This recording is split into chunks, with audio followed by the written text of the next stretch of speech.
जय जगत गुरु, जय भारत। भारत देश के आप मेरे सभी भाई बहनों को मुझ पवन दास की तरफ से प्यार भरा नमस्कार, राम राम। भाई और बहनों, आज का वीडियो बहुत ही महत्वपूर्ण है, विशेषकर उन भाई बहनों के लिए जो आध्यात्मिक क्षेत्र में रुचि रखते हैं, जिन्होंने अपना कोई गुरुजी बना रखा है, जो धर्मशास्त्रों का अध्ययन करते हैं।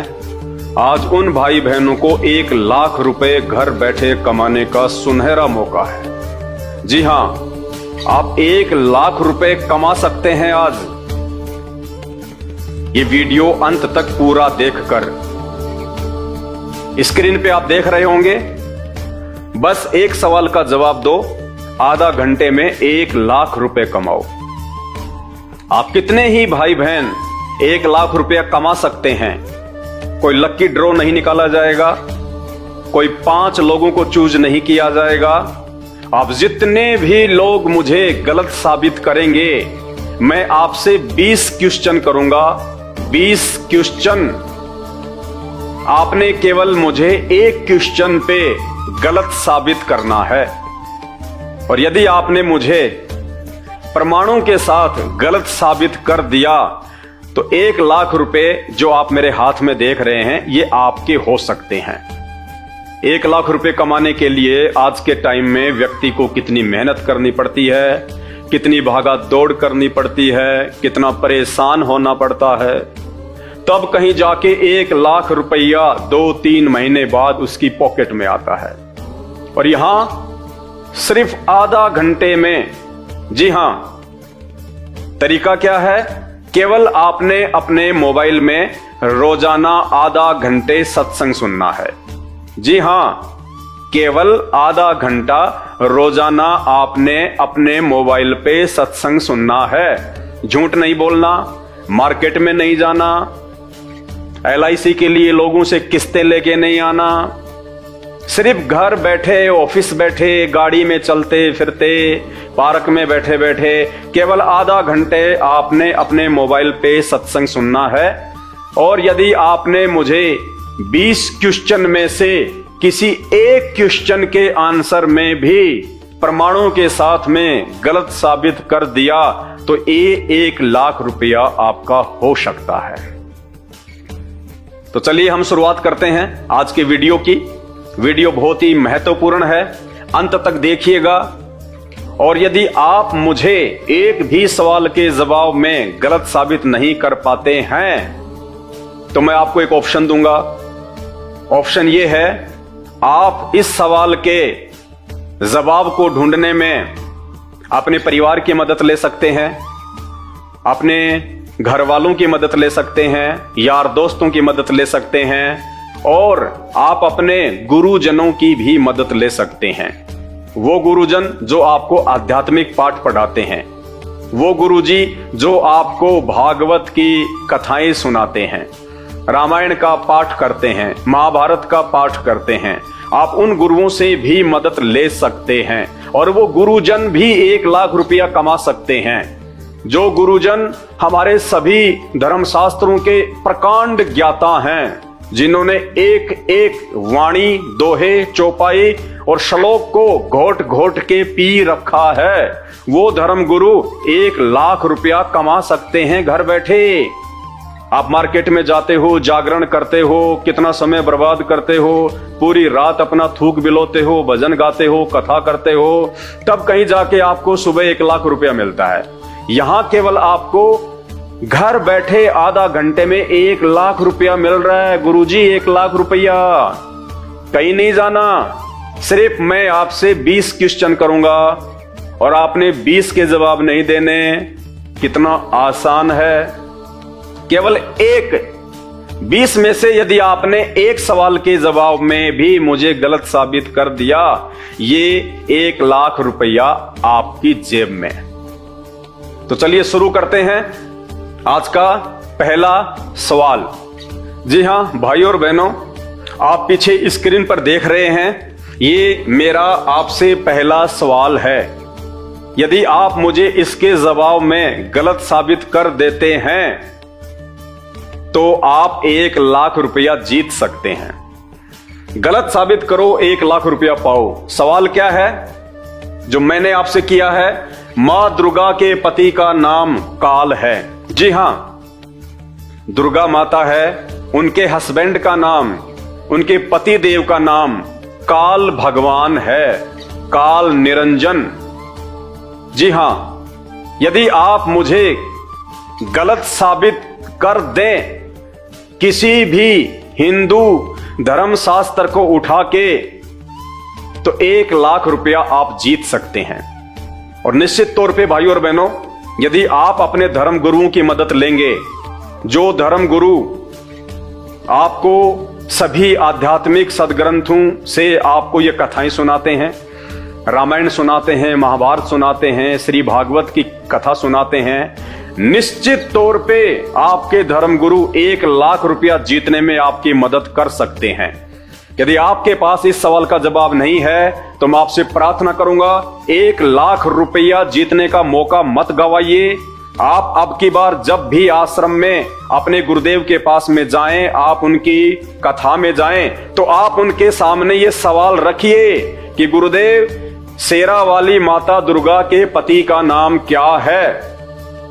और यदि वो आपसे कहें कि बेटा उनका कोई पति नहीं है, माता जी तो आदि अनादि हैं, आदि शक्ति हैं, उनका कोई पति नहीं है, तो आप उनसे सवाल कीजिए कि महाराज जी, हमारे हिंदू समाज में कोई भी जो कंवारी बहन होती है, लड़की होती है, वो 16 श्रृंगार नहीं करती है। माता जी ने नाक में श्रृंगार कर रखा है, कानों में कुंडल पहन रखे हैं, माथे पे बिंदी लगा रखी है, हाथों में माता जी ने जो है कंगन पहन रखे हैं, और माता जी ने 16 श्रृंगार किए हुए हैं। अगर माता जी शादीशुदा नहीं है, माता जी का कोई पति नहीं है, तो माता जी ने 16 श्रृंगार क्यों कर रखे हैं? इसलिए आप उनसे सवाल कीजिएगा।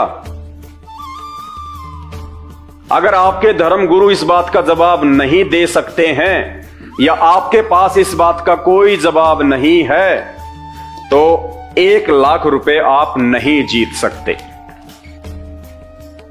और यदि आप चाहते हैं माता जी के पति का विवरण कहां है, कौन से ग्रंथ में है, कहां पे लिखा हुआ है कि माता जी शादीशुदा है, माता जी के हस्बैंड का नाम काल है, और माता जी आदि अनादि शक्ति नहीं है, माता जी का भी जन्म होता है और मृत्यु होती है, माता जी से ऊपर तो आदि शक्ति कोई और है।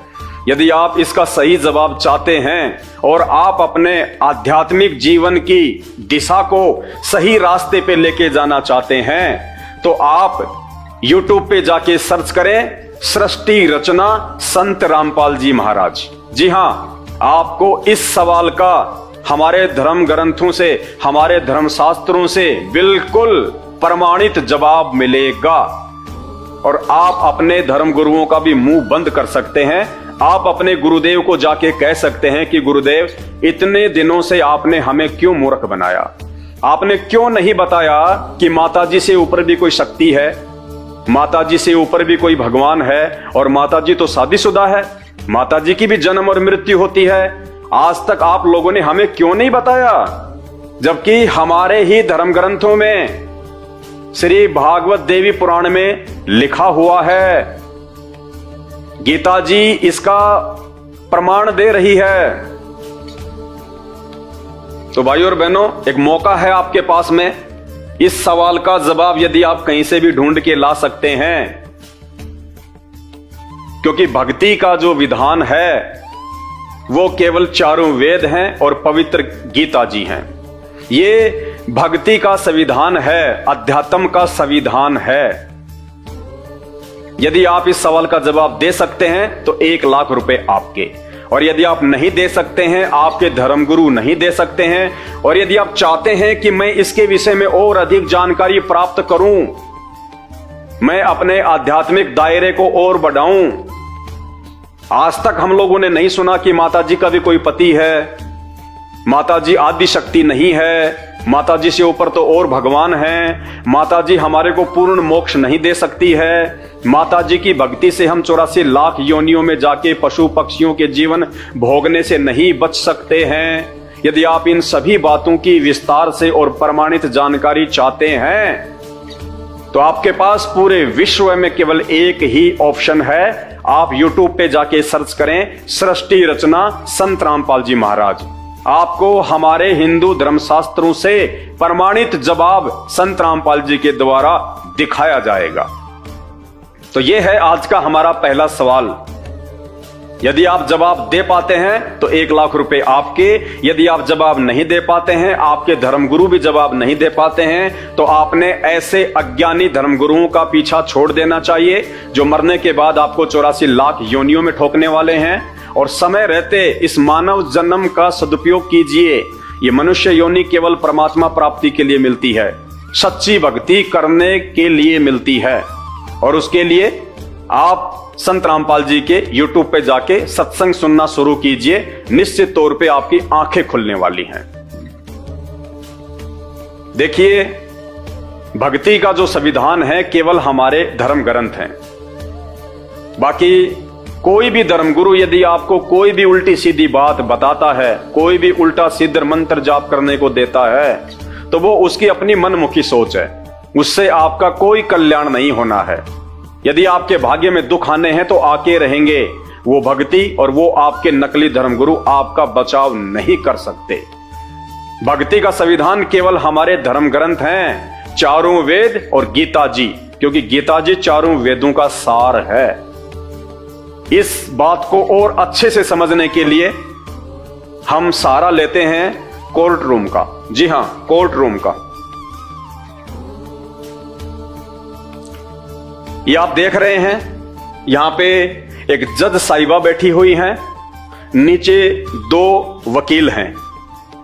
और जब कोर्ट में कोई मुकदमा जाता है तो एक पक्ष का मुकदमा जाएगा इनके पास, दूसरे पक्ष का मुकदमा जाएगा इनके पास। अब ये दोनों वकील जिन्होंने मोटी फीस ली है, ये अपने अपने व्यक्ति को बचाने की पूरी कोशिश करेंगे। चाहे इनको कुछ भी करना पड़े, झूठ बोलना पड़े, इनको फर्जी सबूत पेश करने पड़े, कुछ भी करना पड़े, ये अपनी साख को बचाने के लिए और अपने मुवक्किल को उस मुकदमे में जिताने के लिए जी तोड़ ये कोशिश करेंगे। मान लीजिए इस कोर्ट में एक मर्डर का मुकदमा आ जाता है। दोनों पक्ष के वकील बैठे हुए हैं, ये जज साहब बैठे हुए हैं, सुनवाई हो रही है। ये दोनों कोशिश करेंगे, ये अपने व्यक्ति को बचाने की कोशिश करेगी, ये भाई साहब अपने व्यक्ति को बचाने की कोशिश करेंगे।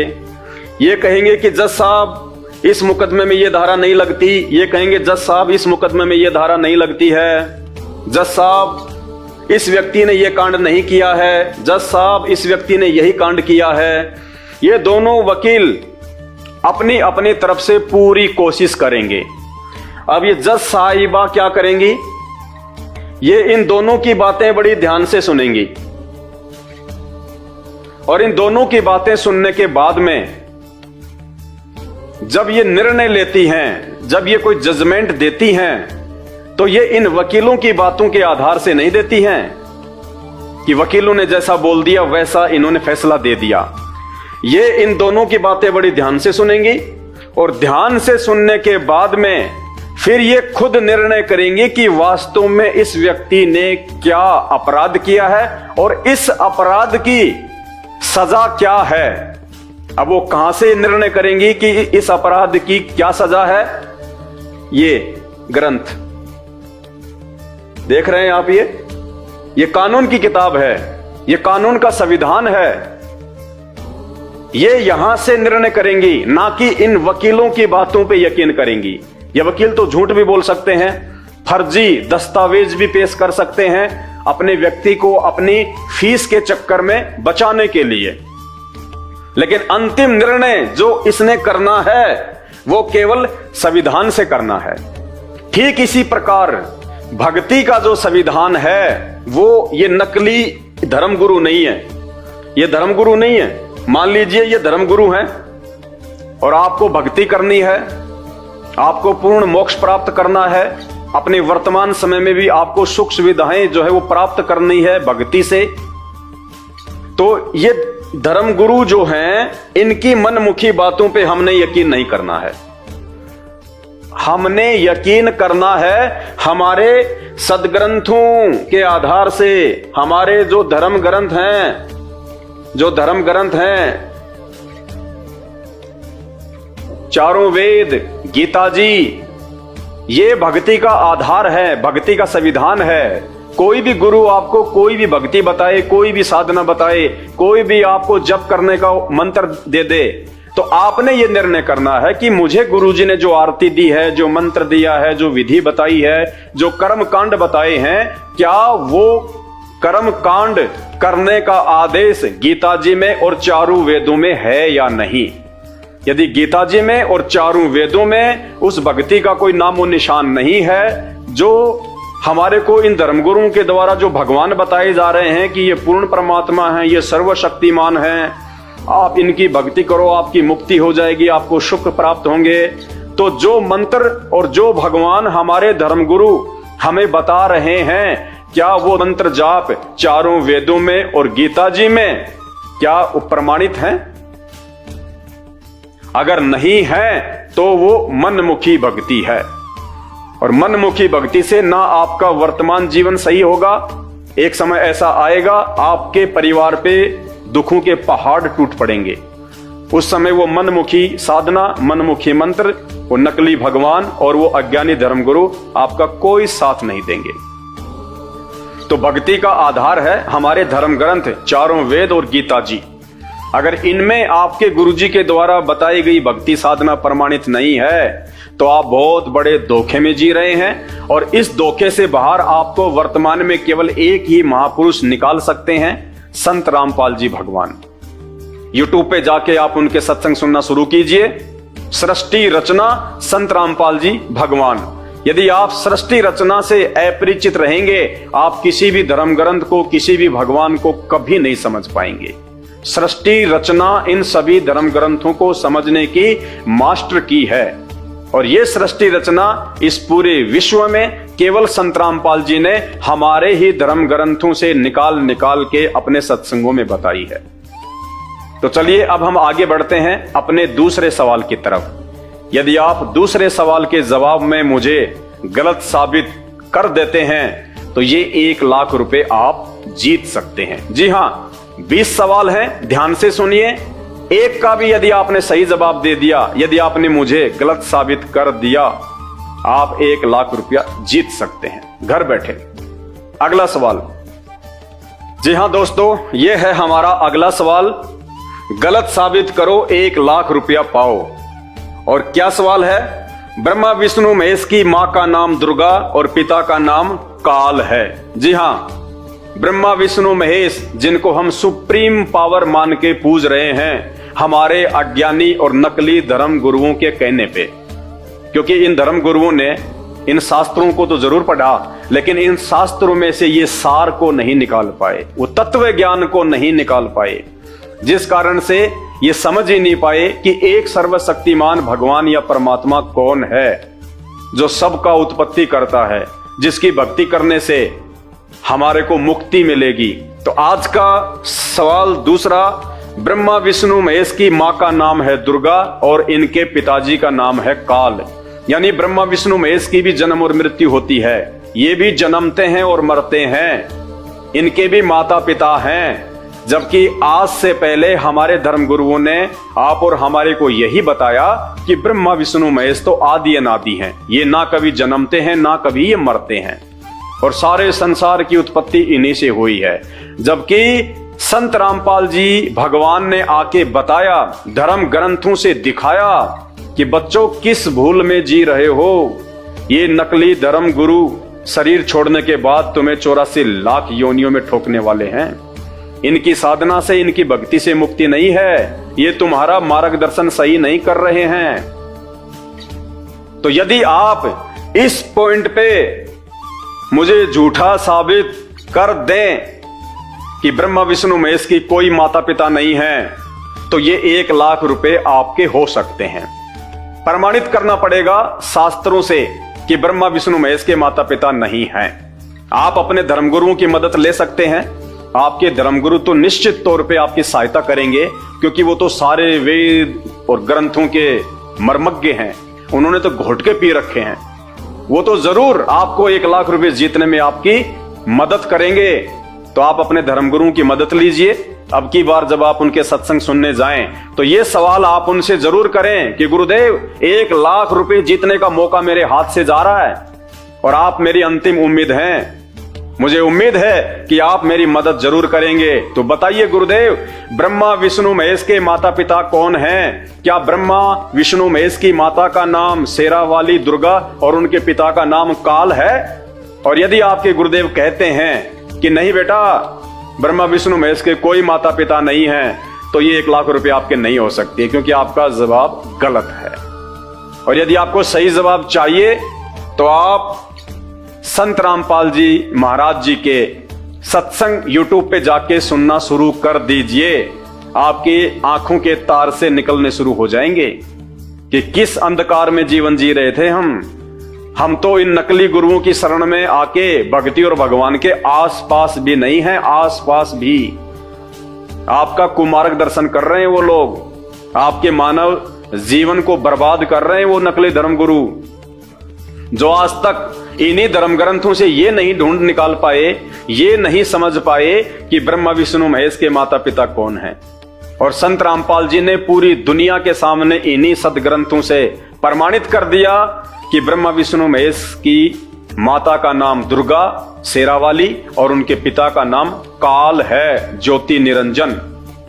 यदि आपके धर्मगुरु ये साबित कर दें, आपके गुरुदेव ये साबित कर दें कि ब्रह्मा विष्णु महेश की माता का नाम दुर्गा और उनके पिता का नाम काल नहीं है, तो ये 1 लाख रुपए आप जीत सकते हैं। हमारा अगला और तीसरा सवाल ध्यान से सुनिएगा।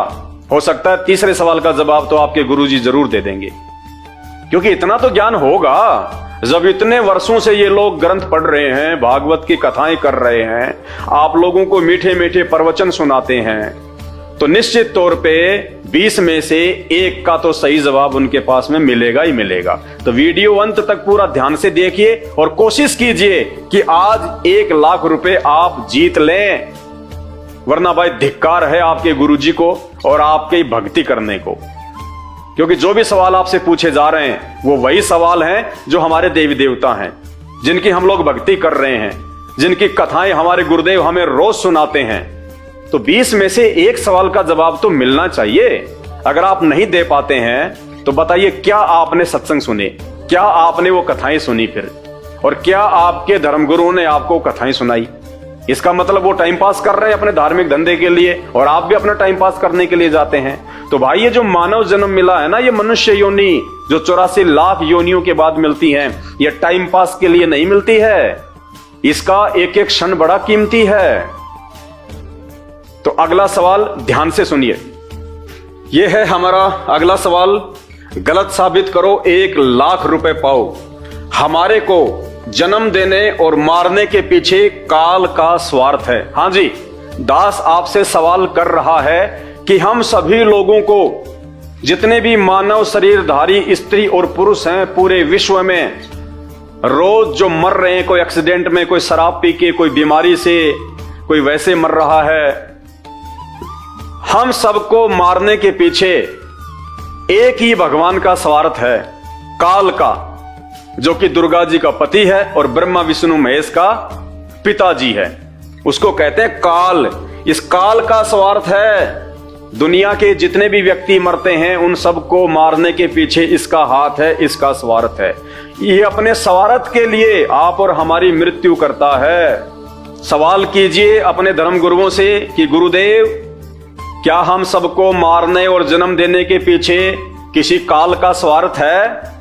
वो हमें क्यों मारता है, क्यों जन्म देता है? गुरुदेव आज मेरा जन्म हुआ, 20 साल तक तो मैंने पढ़ाई पढ़ी, उसके बाद 5-4 साल मेरे को नौकरी ढूंढने में लग जाते हैं, फिर मैं नौकरी लगता हूं, बड़ी मुश्किल से 15-20 साल में मैं कुछ पैसा इकट्ठा करता हूं, और जैसे ही मेरी उम्र 50 साल की हो जाती है, 60 साल की हो जाती है, जब वो सारे जीवन का सुख भोगने का समय आता है, तो कभी मेरा एक्सीडेंट हो जाता है, कभी मेरी आंखों के सामने मेरा बेटा मर जाता है, कभी मुझे भयंकर रोग हो जाता है। गुरुदेव ऐसा क्यों? कौन है वो भगवान जिसका स्वार्थ है हमारे को जन्म देने में और मारने में। मेरा भरा पूरा परिवार है, बच्चे हैं, नाती हैं, रिश्तेदार हैं, माता है, पिता है। मैं चाहता हूं कि हमेशा मैं उनके साथ में रहूं, खेलूं कूदूं, आराम से रहूं मैं उनके साथ में, और अचानक से ना जाने मेरी मृत्यु हो जाए, उनकी मृत्यु हो जाए, कोई भरोसा नहीं। माता पिता के सामने बेटा बेटी मर जाते हैं। कौन है वो भगवान जो ऐसा ये कुकर्म करता है, और क्यों करता है, क्या स्वार्थ है उसका?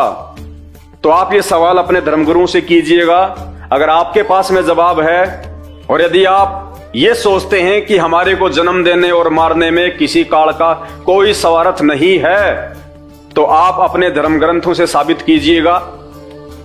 आपको 1 लाख रुपए का ये इनाम दिया जाएगा। और यदि आप अपने धर्मगुरुओं से सवाल करते हैं, और करना चाहिए, जरूर करना चाहिए। जब बच्चे को कोई सवाल के जवाब में दिक्कत आती है तो वो अपने गुरुजी के पास जाके पूछता है, और यदि वो गुरुजी होगा वास्तव में तो सवाल का जवाब जरूर देगा। तो आध्यात्मिक क्षेत्र में आपने जो अपने गुरुजी बना रखे हैं, चाहे आप किसी भी संत या पंथ से संबंधित हैं, आप उनके पास जाइएगा और उनसे कहिए कि गुरुजी 1 लाख रुपए का सवाल है, क्या हमारे को जन्म देने में और मारने में काल का स्वार्थ है? और यदि आपके गुरुदेव कहते हैं कि बेटा कोई कालवाल नहीं है, किसी काल का कोई स्वार्थ नहीं है, तो फिर इसका सही जवाब आपको YouTube पे मिलेगा। आप YouTube पे जाके लिखिएगा सृष्टि रचना संत रामपाल जी भगवान। आपको इन्हीं धर्म ग्रंथों से, इन्हीं शास्त्रों से, गीता जी से आपको इसका प्रमाणित जवाब मिलेगा कि हमारे को जन्म देने और मारने में इस काल का स्वार्थ है। काल जो ब्रह्मा विष्णु महेश के पिताजी हैं और दुर्गा के पति हैं, ये सामने नहीं आते, लेकिन अपना सारा काम ये ब्रह्मा विष्णु महेश के माध्यम से करवाते हैं। जिस ब्रह्मा विष्णु महेश की पूजा करके हम लोग मोक्ष प्राप्ति की उम्मीद देख रहे हैं, उसी ब्रह्मा विष्णु महेश को उस काल ने हमारे को जन्म देने और मारने के इस काम में लगा रखा है।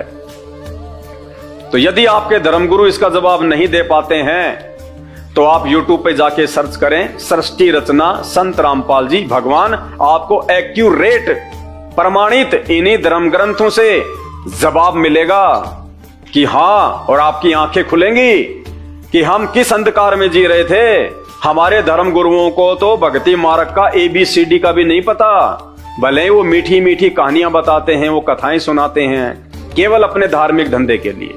अब हमारा अगला और चौथा सवाल ध्यान से सुनिए। हो सकता है 20 में से आप किसी एक का तो जवाब दे ही पाएंगे। आप नहीं दे पाएंगे तो अपने धर्म गुरुओं की मदद लीजिए, अपने गुरुजियों की मदद लीजिए।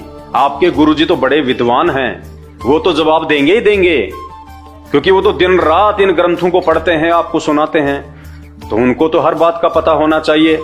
तो आज का हमारा अगला और चौथा सवाल, जी हां, आप देख रहे हैं पीछे चौथा सवाल, गलत साबित करो 1 लाख पाओ। सवाल क्या है जो मैं आपसे कर रहा हूं? ब्रह्मा विष्णु महेश की पूजा करने वालों को गीता जी में 3 गालियां दी गई हैं। हाँ जी, सुन के आपको बड़ा आश्चर्य लग रहा होगा कि गीता जी में और ब्रह्मा विष्णु महेश की पूजा करने वालों को 3 गालियां दी गई हैं। हाँ जी, 3 गालियां दी गई हैं। अगर आप मुझे गलत साबित कर दें, अपने धर्म गुरुओं की मदद लेके, अपने रिश्तेदारों की मदद लेके, अपने यार दोस्तों की मदद लेके, या कोई भी आपका आड़ोसी पाड़ोसी जो आध्यात्मिक क्षेत्र में रुचि रखता है, और यदि हमें इस पॉइंट पे वो गलत साबित कर दे कि गीता जी में कहीं भी ब्रह्मा विष्णु महेश की भक्ति करने वालों को 3 गालियां नहीं दी गई है, तो ये 1 लाख रुपए आप जीत सकते हैं। और यदि आपने हमें गलत साबित नहीं किया, या आपके धर्म गुरुओं ने आपको इसका सही जवाब नहीं बताया, यदि आप अपने धर्म गुरुओं के द्वारा भी हमें गलत साबित नहीं कर पाते हैं, तो 1 लाख रुपए आप नहीं पा सकते। और यदि आप चाहते हैं कि वास्तव में हमें इसका सही जवाब चाहिए, कहां लिखा हुआ है, कौन से अध्याय में लिखा हुआ है, कौन से श्लोक में लिखा हुआ है, तो वो जवाब आपको पूरे विश्व में केवल संत रामपाल जी के सत्संग सुन के मिलेगा, केवल संत रामपाल जी के सत्संग सुनने से। इसलिए मैं आपसे कह रहा हूं, रोजाना आधा घंटे सत्संग सुनिए संत रामपाल जी का यूट्यूब पे, और विशेषकर सृष्टि रचना संत रामपाल जी भगवान। देखिए, गीता जी चारों वेदों का सार है। पहली बात तो वेद ही कितने सांकेतिक हैं, कोड वर्ड में हैं। वेदों को समझना आम साधु संत महात्मा के वश की बात नहीं है। और जो गीता जी है वो चारों वेदों का निष्कर्ष है, सार है। तो गीता जी को समझना, गीता जी के श्लोकों के गहरे रहस्यों को समझना आपके गुरुजियों के बस की बात नहीं है। ये शंकराचार्य, साधु संत महात्मा, मंडलेश्वर, इनके बस की बात नहीं है। ये जिंदगी में इन ग्रंथों का सार निकाल के आपको सही आध्यात्मिक दिशा नहीं दे सकते। तो यदि आप चाहते हैं कि हमें इन चीजों का पता चले कि हम तो ब्रह्मा विष्णु महेश और नीचे के देवी देवताओं की भक्ति में लगे हुए हैं, जब ब्रह्मा विष्णु महेश की भक्ति करने वालों को गीता जी में 3 गालियां दी गई हैं, तो गीता जी से बड़ा तो कोई ग्रंथ है ही नहीं। तो फिर हम भक्ति किसकी करें? फिर भगवान कौन है? फिर हमारा आध्यात्मिक जीवन कैसे जो है वो संवरेगा? तो इन सभी बातों की जानकारी के लिए और सत्य जानकारी के लिए, प्रमाणित जानकारी के लिए, इन हमारे सभी धर्म ग्रंथों से प्रमाणित जानकारी के लिए और गीता जी से ही संत रामपाल जी आपको उंगली रख रख के बताएंगे कि ये कौन सा अध्याय है, कौन सा श्लोक है, ध्यान से पढ़ लो। ये ब्रह्मा विष्णु महेश हैं और इनकी भक्ति करने वालों को गीता जी में ये 3 गालियां दी हुई हैं। तो आप YouTube पे जाके सर्च करें, सृष्टि रचना संत रामपाल जी भगवान, आपको इस सवाल का जवाब मिल जाएगा, जो जवाब आपके धर्मगुरु आपको नहीं दे सकते। अब आगे हमारा आज का 5वां सवाल, ध्यान से सुनिएगा, कोशिश करो भाई। अगर एक का भी जवाब ढूंढ के ले आओगे 1 लाख रुपए पाओगे, 1 लाख रुपए। कोशिश करो, थोड़ी कोशिश। आप 5 महीने में नहीं कमा पाते 1 लाख रुपए, यहां आपको केवल एक सवाल के जवाब में 1 लाख रुपए मिल रहे हैं। कोशिश कीजिए। देखिए अगला सवाल, गलत साबित करो 1 लाख पाओ। सवाल क्या है? गीता जी में व्रत रखने वालों की भक्ति को निष्फल बताया गया है। गीता जी में भगवान ने जो लोग व्रत करते हैं, व्रत रखते हैं, चाहे संतोषी माता का हो, चाहे शंकर जी का हो, चाहे हनुमान जी का हो, चाहे गणेश जी का हो, चाहे करवा चौथ का हो, चाहे एकादशी का हो, कोई भी व्रत गीता जी में मना किया गया है कि व्रत करने वालों की मुक्ति नहीं हो सकती, व्रत करने वालों की भक्ति असफल होती है, निष्फल होती है। जबकि आपके धर्मगुरु तो आपको व्रत करने की सलाह देते हैं। हमारे हिंदू समाज में माता बहनें सप्ताह में 2 या 3 व्रत तो रखती हैं, और यही कारण है कि उनके गर्भ भी जो है वो खराब हो जाते हैं, उनके घर में संकट भी आ जाते हैं, उनके बच्चे भी मर जाते हैं, हर प्रकार की समस्या वो परिवार वहन करता है। व्रत करते करते घर में संकट, दुख, परेशानियां, दुखों के पहाड़, फिर क्या लाभ दिया आपको उस व्रत ने? क्योंकि आप मनमानी भक्ति कर रहे हैं। गीता जी अध्याय नंबर 16, अर्जुन, जो लोग शास्त्र विधि को त्याग के मनमाना आचरण करते हैं, मनमानी भक्ति करते हैं, उनको कोई लाभ नहीं हो सकता, उनको मुक्ति नहीं मिल सकती। तो हमारा आपसे ये सवाल है कि गीता जी में व्रत रखने वालों की भक्ति को निष्फल बताया गया है, यूजलेस, बेकार, कोई फायदा नहीं है व्रत करने का, उल्टा नुकसान। तो आप यदि ये सोचते हैं कि व्रत करना गलत नहीं है और गीता जी में ऐसा कहीं भी नहीं लिखा हुआ है, तो भाई साहब आप हमें गलत साबित कीजिएगा, 1 लाख रुपए लीजिएगा। हाथ कंगन को आरसी क्या, पढ़े लिखे को फारसी क्या।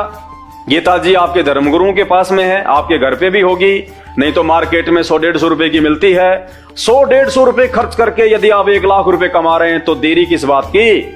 आज ही अपने धर्मगुरुओं को फोन लगाइए, या अब की बार जब आप उनके सत्संग में जाएं तो उनसे पूछना कि गुरुदेव, आपने तो कहा था कि आपको ये व्रत करना चाहिए, आपको ये व्रत करने से ये फायदा मिलेगा, और गुरुदेव गीता जी तो मना कर रही है कि व्रत करने वालों की तो मुक्ति नहीं हो सकती, वो 84 लाख योनियों में जाते हैं, गधे कुत्ते सूअर बनते हैं। गीता ज्ञान देने वाला भगवान मना कर रहा है। जब गीता जी मना कर रही है तो गीता जी से ज्यादा बढ़ के भक्ति और कहां है?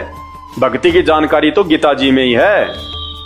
तो गुरुदेव आप बताइए, क्या ये सही बात है या फिर ये गलत है? और यदि आपके गुरुदेव कहें कि बेटा नहीं ये गलत है, तुम्हें कोई भ्रमित कर रहा है, तो भाई फिर आप YouTube पे जाइए और YouTube पे जाके सर्च कीजिए सृष्टि रचना संत रामपाल जी भगवान। आपको एक्यूरेट और प्रमाणित गीता जी से दिखाएंगे संत रामपाल जी कि गीता जी का ये अध्याय और ये श्लोक। और देखो बच्चों, स्पष्ट लिखा हुआ है, व्रत करने वालों की मुक्ति नहीं होगी, व्रत करने वालों को कोई लाभ नहीं होगा। जब कभी उनके पाप कर्म उजागर होंगे, उनके घर में संकट आएंगे, उनके शरीर में परेशानियां होंगी। तो यदि आप हमें गलत साबित कर देते हैं तो 1 लाख रुपए आपके, और यदि आप गलत साबित नहीं कर पाते हैं तो 1 लाख रुपए तो आप जीत नहीं पाएंगे। लेकिन यदि आप चाहते हैं कि इस विषय में मुझे पूरी जानकारी मिले, तो एकमात्र धर्म गुरु पूरे विश्व में संत रामपाल जी हैं, जो आपको गीता जी का और वेदों का, किसी भी धर्म ग्रंथ का सही ज्ञान दे सकते हैं। आपके आध्यात्मिक जीवन की दिशा को सही दिशा में लेके जा सकते हैं। अन्यथा आपके जो गुरुजी हैं, जो धर्म गुरु हैं, वो आपको गलत दिशा में लेके जा रहे हैं।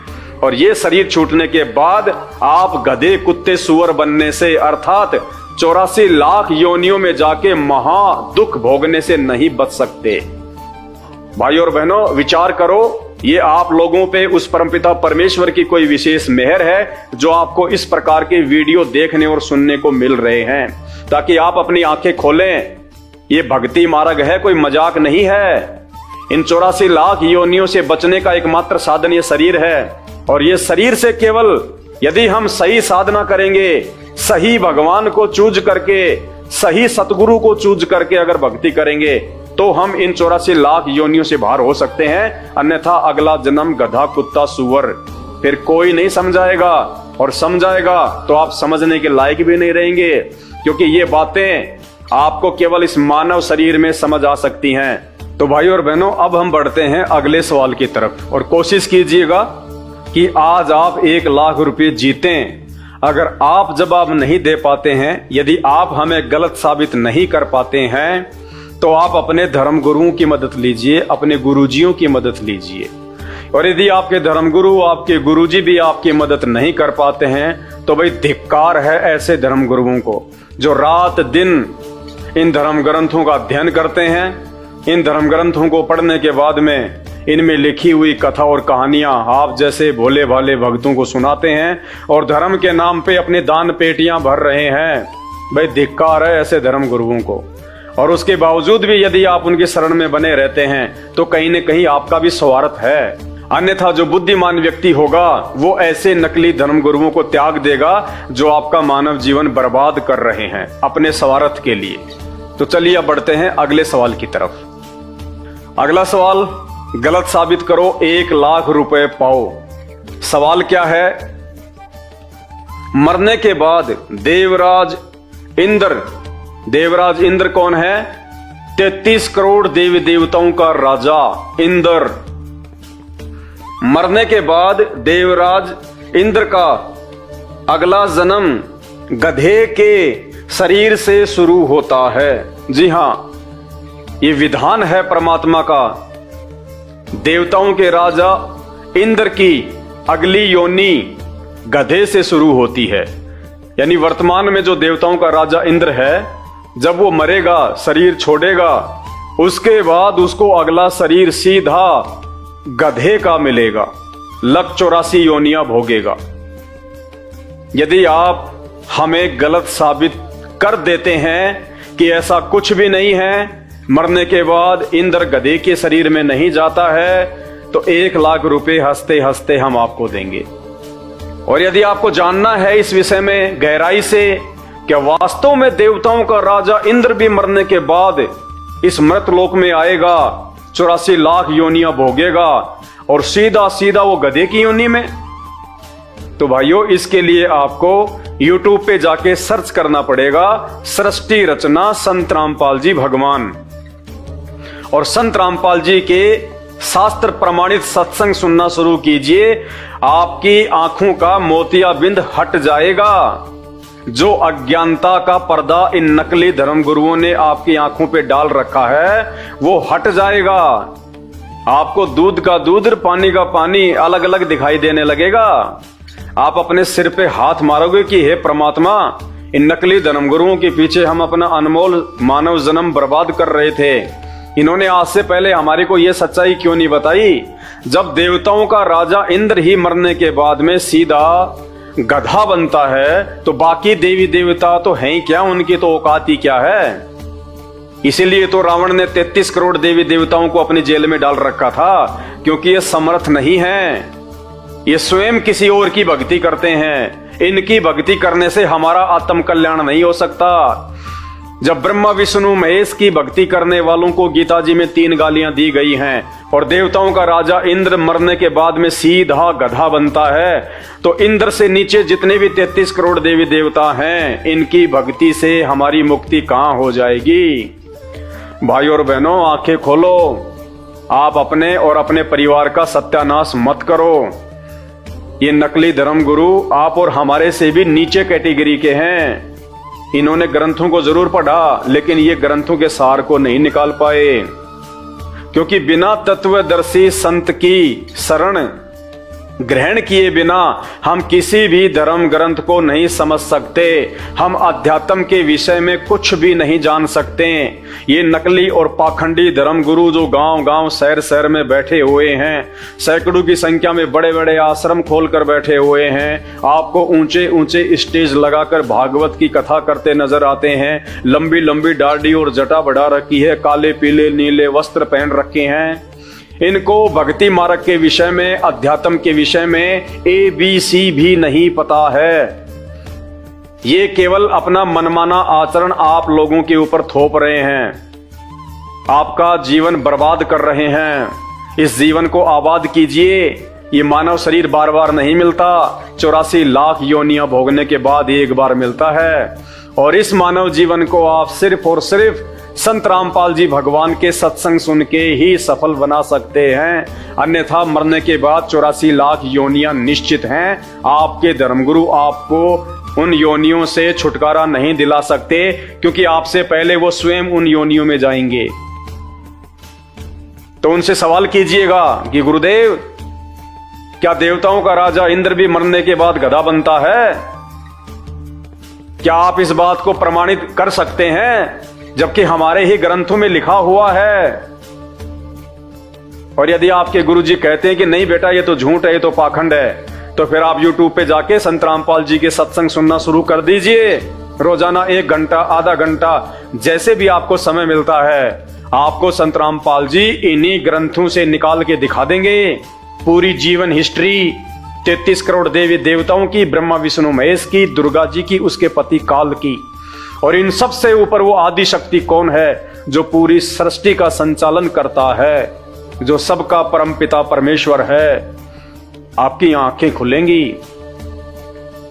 त्याग दीजिए ऐसे नकली धर्म गुरुओं को जो आपके धर्म के धर्म ग्रंथों के विषय में ही नहीं जानते हैं। अरे वो टीचर किस काम का जो अपने ही सिलेबस से अपरिचित है, वो तो उस बच्चे के भविष्य का दुश्मन है, दुश्मन।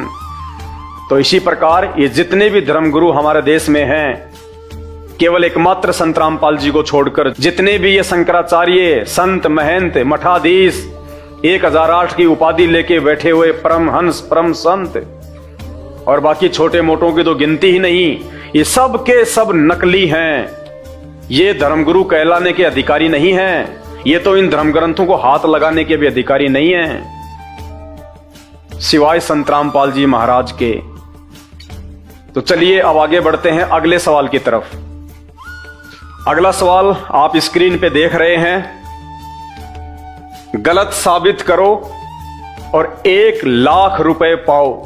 सवाल क्या है? ओम के अलावा कोई भी जाप करने का मंत्र नहीं है। हाँ जी, चारों वेद और गीता जी में एक ओम मंत्र के अलावा कोई भी मंत्र जाप करने का आदेश नहीं है, परमात्मा का विधान नहीं है। आपके धर्मगुरु आपको जो भी मंत्र जाप देते हैं, एक ओम मंत्र के अलावा राधे राधे श्याम मिला दे, हरे कृष्णा रामा रामा कृष्णा कृष्णा, ओम नमः भागवते वासुदेवाय। जितने भी दुनिया भर के मनमुखी मंत्र जो इन्होंने बना रखे हैं, उन मनमुखी मंत्रों को जाप करने का आदेश गीता जी और चारों वेदों में आपको देखने को भी नहीं मिलेगा। और यदि आप कोशिश करें हमें गलत साबित करने की, तो आप हमें गलत साबित कीजिए और 1 लाख रुपए घर बैठे पाइए।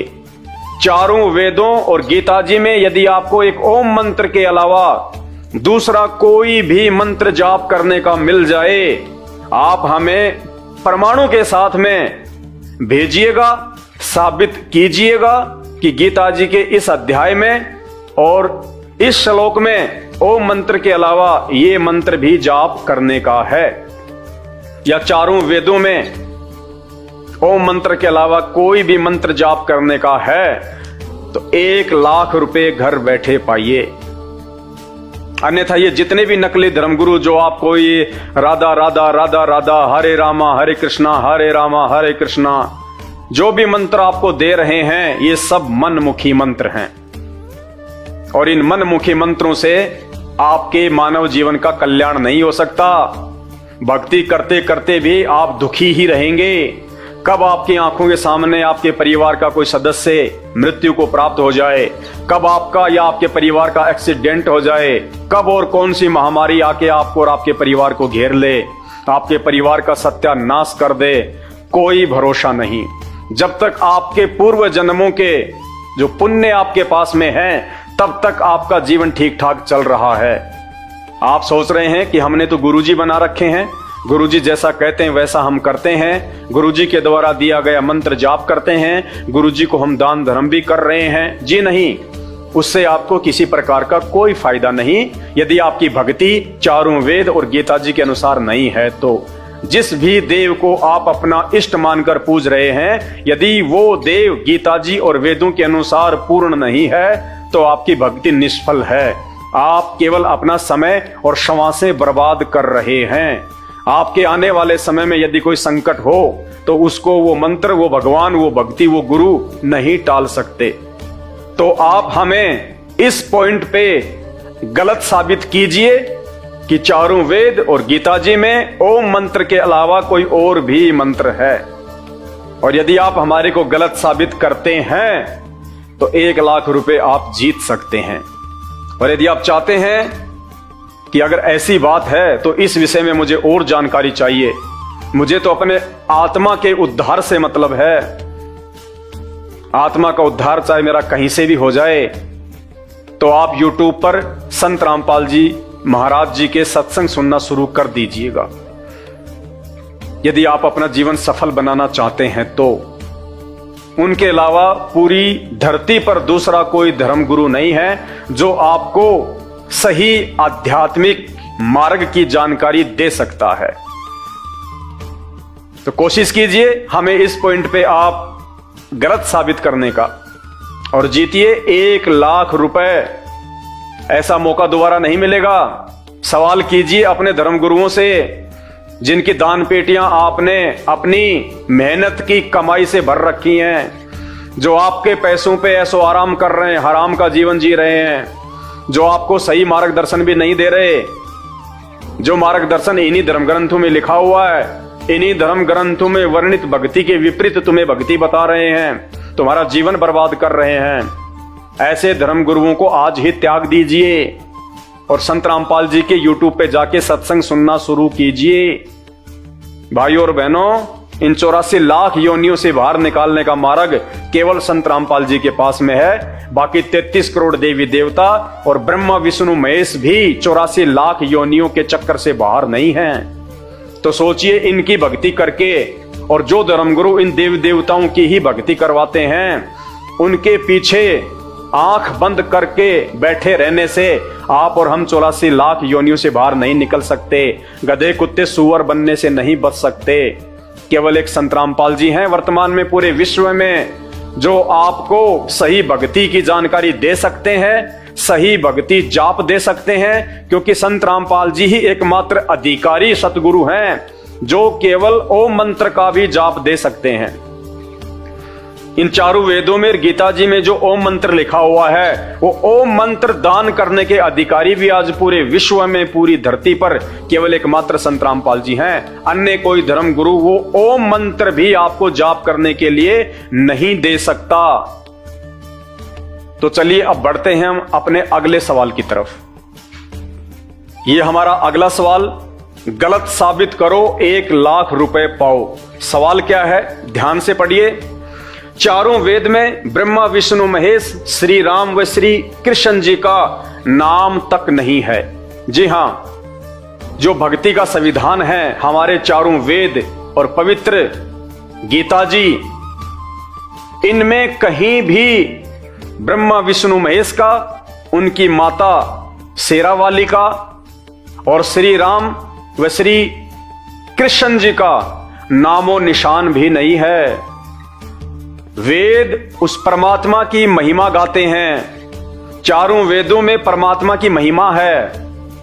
अगर श्री राम, श्री कृष्ण या ब्रह्मा विष्णु महेश या माता जी भगवान हैं, परमात्मा हैं, पूर्ण शक्ति हैं, आदि अनादि शक्ति हैं, तो वेद तो उस आदि अनादि पूर्ण शक्ति, उस परमात्मा की महिमा का बखान कर रहे हैं, उसका नाम लेके। अगर यही भगवान है, पूर्ण परमात्मा है, श्री राम, श्री कृष्ण, ब्रह्मा विष्णु महेश और ये दुर्गा जी, तो चारों वेदों में और गीता जी में इनका नाम तक क्यों नहीं है? फिर कौन है वो परमात्मा जिसकी महिमा चारों वेद गा रहे हैं? और यदि आपको लगता है कि हम झूठ बोल रहे हैं, ऐसा कुछ भी नहीं है, तो चारों वेद और गीता जी अगर आपके पास नहीं तो आपके गुरुजी के पास जरूर मिलेंगी। और यदि आपके गुरुजी के पास भी नहीं है तो 1000-1500 रुपए का खर्चा आएगा। किसी भी आध्यात्मिक पुस्तक की दुकान से आप खरीदिए और अपने गुरुजी के पास लेके जाइए और हाथ जोड़ के उनसे प्रार्थना कीजिए कि हे महापुरुष, हे चारों वेदों के ज्ञाता, हे गीता जी के प्रकांड ज्ञाता, आप कहते हैं श्री राम भगवान है, श्री कृष्ण जी भगवान हैं, ब्रह्मा विष्णु महेश से बढ़ के और कोई नहीं है, आदि शक्ति शेरावाली से बढ़ के और कोई नहीं है, तो हे गुरुदेव आप हम पे दया कीजिए, मेहर कीजिए। ये चारों वेद और गीता जी आप खुद ही कहते हैं कि ये परमात्मा की महिमा से भरे पड़े हैं, तो बताइए इन चारों वेदों में और गीता जी में आप जिनको भगवान बता रहे हैं, ब्रह्मा विष्णु महेश को, दुर्गा जी को, श्री राम को, श्री कृष्ण जी को, इनका नाम तक क्यों नहीं है? अगर इनमें इनका नाम नहीं है तो फिर कौन है भगवान जिसकी महिमा, जिसका वर्णन ये वेद कर रहे हैं, ये गीता जी कर रही हैं? तो भाइयों, मौका है आपके पास में, 1 लाख रुपया हाथ से मत जाने दो। बड़ा जोर लगता है 1 लाख रुपए कमाने में, और यहां आपको मुफ्त में मिल रहे हैं। आपने केवल एक सवाल करना है जाके अपने गुरुजी से। आपको मौका मिलता होगा ना सवाल करने का। आप केवल सवाल कीजिए कि गुरुदेव, सब जानते हैं, विशेषकर हिंदू धर्म में तो सबको पता है कि भक्ति और भगवान का विधान हमारी गीता जी है, चारों वेद हैं, और उनमें यदि श्री राम, श्री कृष्ण, दुर्गा जी और ब्रह्मा विष्णु महेश का नाम नहीं है तो फिर भगवान कौन है? और यदि ये भगवान है तो इनका नाम क्यों नहीं है? अरे कोई मुझे कहे कि ये जो जीवनी है, ये जो पुस्तक है, ये पंडित जवाहरलाल नेहरू की जीवनी है, और कोई उसको पढ़े और फिर वो कहे भाई साहब इस पूरी जीवनी में पंडित जवाहरलाल नेहरू का तो नामो निशान ही नहीं है, तो काहे कि ये पंडित जवाहरलाल नेहरू की जीवनी है? क्योंकि अगर जीवनी अगर हम पंडित जवाहरलाल नेहरू की पढ़ रहे हैं तो उसमें तो सैकड़ों बार उसका नाम आना चाहिए। कब पैदा हुए, कौन सी जो है उन्होंने कहां से शिक्षा प्राप्त करी, कब वो जेल गए, कब उन्होंने कौन से उद्घाटन किए, सारे नाम आएंगे, बहुत जगह उनके नाम आने चाहिए। तो इसी प्रकार जो चारों वेद हैं और जो गीता जी हैं, ये भगवान की जीवनी है, पूर्ण परमात्मा की जीवनी है। और यदि आपको इन नकली धर्म गुरुओं ने ब्रह्मा विष्णु महेश, श्री राम, श्री कृष्ण और दुर्गा को ही भगवान बताया है, तो इन भगवानों की जीवनी चारों वेद और गीता जी में नाम होना चाहिए। और फिर भी यदि इनका नाम नहीं है तो सीधी सी बात है, ये भगवान नहीं है, ये परमात्मा नहीं है। तो सवाल कीजिए अपने धर्म गुरुओं से, चुप मत रहिए। क्योंकि धर्म गुरु होता है वो आध्यात्मिक क्षेत्र में लोगों का मार्गदर्शन करता है, और मार्गदर्शन करने वाला यदि उल्टी दिशा दे रहा है तो सवाल करना हमारा हक है, अधिकार है। वो टीचर नहीं कहा जा सकता जो बच्चों को पाठ्यक्रम से बाहर की जानकारी देता है, वो दुश्मन है उसका। इसी प्रकार ये जितने भी धर्मगुरु हैं ये अपने आप को आध्यात्मिक क्षेत्र का टीचर कहते हैं, धर्म गुरु कहते हैं, ये गुरु कहते हैं, अपने आप को संत कहते हैं। और यदि ये हमारे धर्म ग्रंथों से परिचित नहीं हैं तो इनको कोई अधिकार नहीं है इन धर्म ग्रंथों को हाथ लगाने का, जो हमारे अनमोल मानव जीवन के साथ में खिलवाड़ कर रहे हैं। तो भाइयों और बहनों, या तो अपने धर्म गुरुओं से सवाल कीजिए, इन प्रश्नों के जवाब लीजिए, और यदि आपको नहीं दे पाते हैं तो आप YouTube पे जाके संत रामपाल जी के सत्संग सुनना शुरू कर दीजिए। आंखें फटी की फटी रह जाएंगी, और उन नकली धर्म गुरुओं को त्यागने में आप जरा भी संकोच नहीं करेंगे, जरा भी शर्मा शर्मी नहीं करेंगे, क्योंकि आपको तो अपने आत्म कल्याण से मतलब है। तो कोशिश कीजिएगा इस पॉइंट पे हमारे को झूठा साबित करने का, और जीतिए 1 लाख रुपए। और नहीं जीत पाते हैं तो ये आपका दुर्भाग्य, लेकिन ये दुर्भाग्य आपका उस समय सौभाग्य में तब्दील हो सकता है जब आप YouTube पे जाके संत रामपाल जी के सत्संग सुनना शुरू कर देंगे। उसके बाद आपको 1 लाख ही नहीं, आपको 1 करोड़ से भी ज्यादा आपको फायदा मिलेगा, आपको लाभ मिलेगा, जब आपको पता चलेगा कि इस मानव जीवन की तो कोई कीमत ही नहीं है।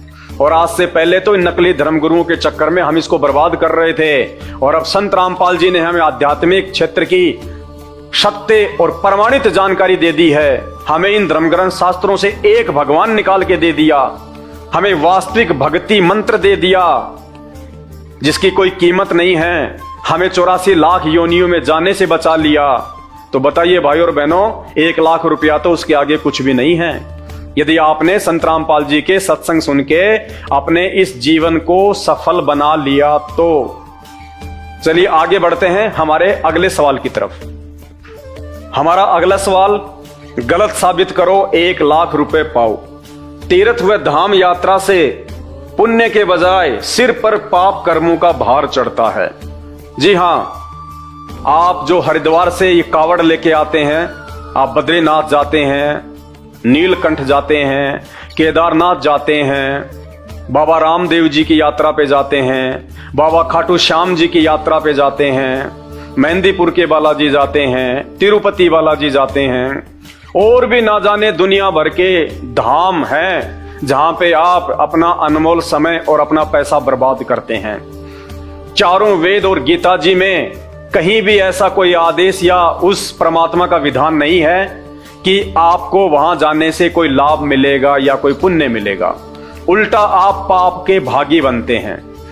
और यदि आपके धर्मगुरु या आप किसी भी धर्म ग्रंथ से जो कि भक्ति का विधान है गीता जी और चारों वेदों में, यदि आप ये दिखा दें, आप ये साबित कर दें कि भगवान की तरफ से तीर्थ यात्रा पे जाने का या धाम पर जाने का आदेश है, तो 1 लाख रुपए आपके।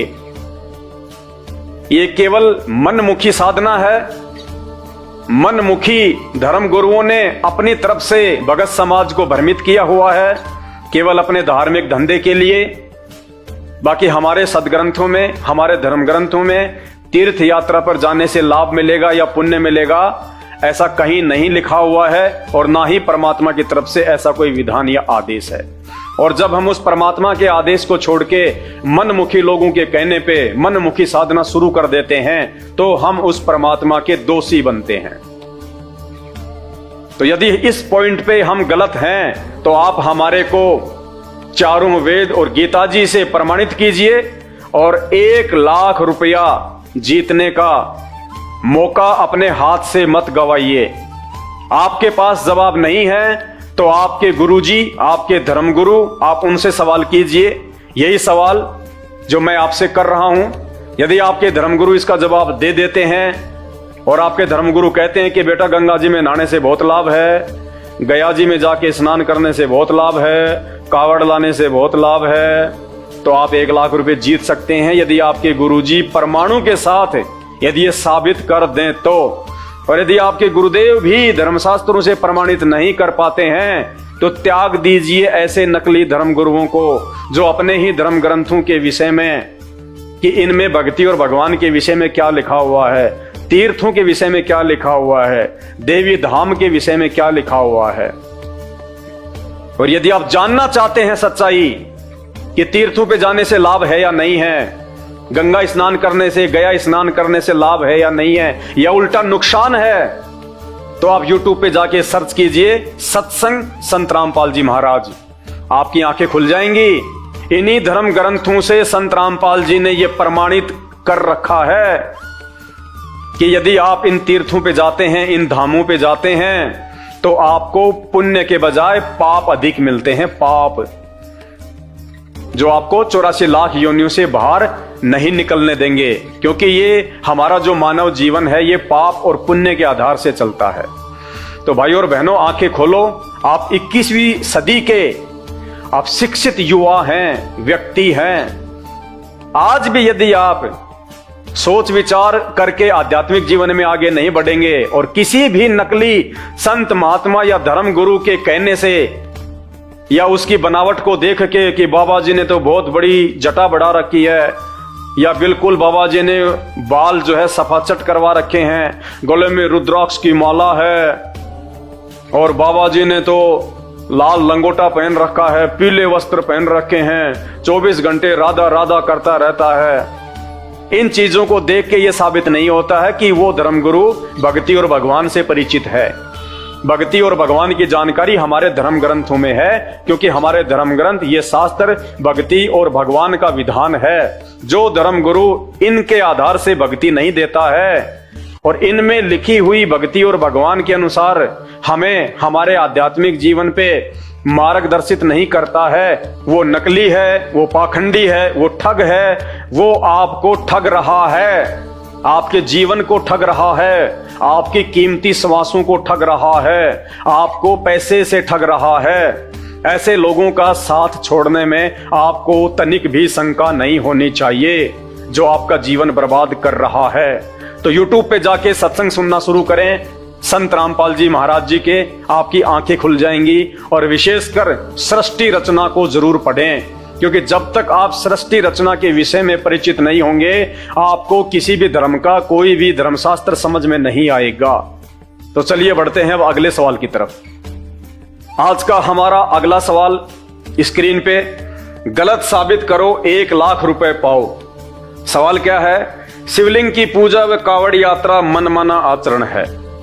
शिवलिंग की पूजा, एक पत्थर का शिवलिंग बना के उसको पूजना, उस पे दूध डालना, उस पे बेलपत्र चढ़ाना, उस पे जल चढ़ाना, उस पे अगरबत्ती और धूपबत्ती लगाना, या जब भी महाशिवरात्रि आती है वहां जाके बेर चढ़ाना, वहां पे गाजर चढ़ाना, दूध चढ़ाना, पूजा पाठ करना, ये सब मनमाना आचरण है। हमारे चारों वेदों में और गीता जी में शिवलिंग की पूजा का या फिर शिवलिंग के ऊपर दूध चढ़ाना या फिर ये कावड़ लेके आना, इसका कहीं कोई विधान नहीं है। क्योंकि जिस समय ये वेद लिखे गए थे उस समय तो भगवान शंकर का जो है वो जन्म भी नहीं हुआ था, और ना ही भगवान शंकर ने अपने भक्तों को यह आदेश दिया है कभी कि आप हमारे शिवलिंग की पूजा करो, या फिर आप हरिद्वार जाके आप वहां से गंगा जल लेके आओ, फिर आप गांव में आके मेरे मंदिर पे चढ़ाओ, शिवलिंग पे चढ़ाओ। विचार करने की बात है, ये गंगा उसी शिव शंकर भगवान के लोक से आ रही है। शंकर भगवान के लोक से ये गंगा आ रही है, और वो भगवान आपके एक लोटे गंगा जल का जो है वो प्यासा नहीं है। जो पूरी की पूरी जो गंगा है वो भगवान शंकर के ही लोक से आ रही है।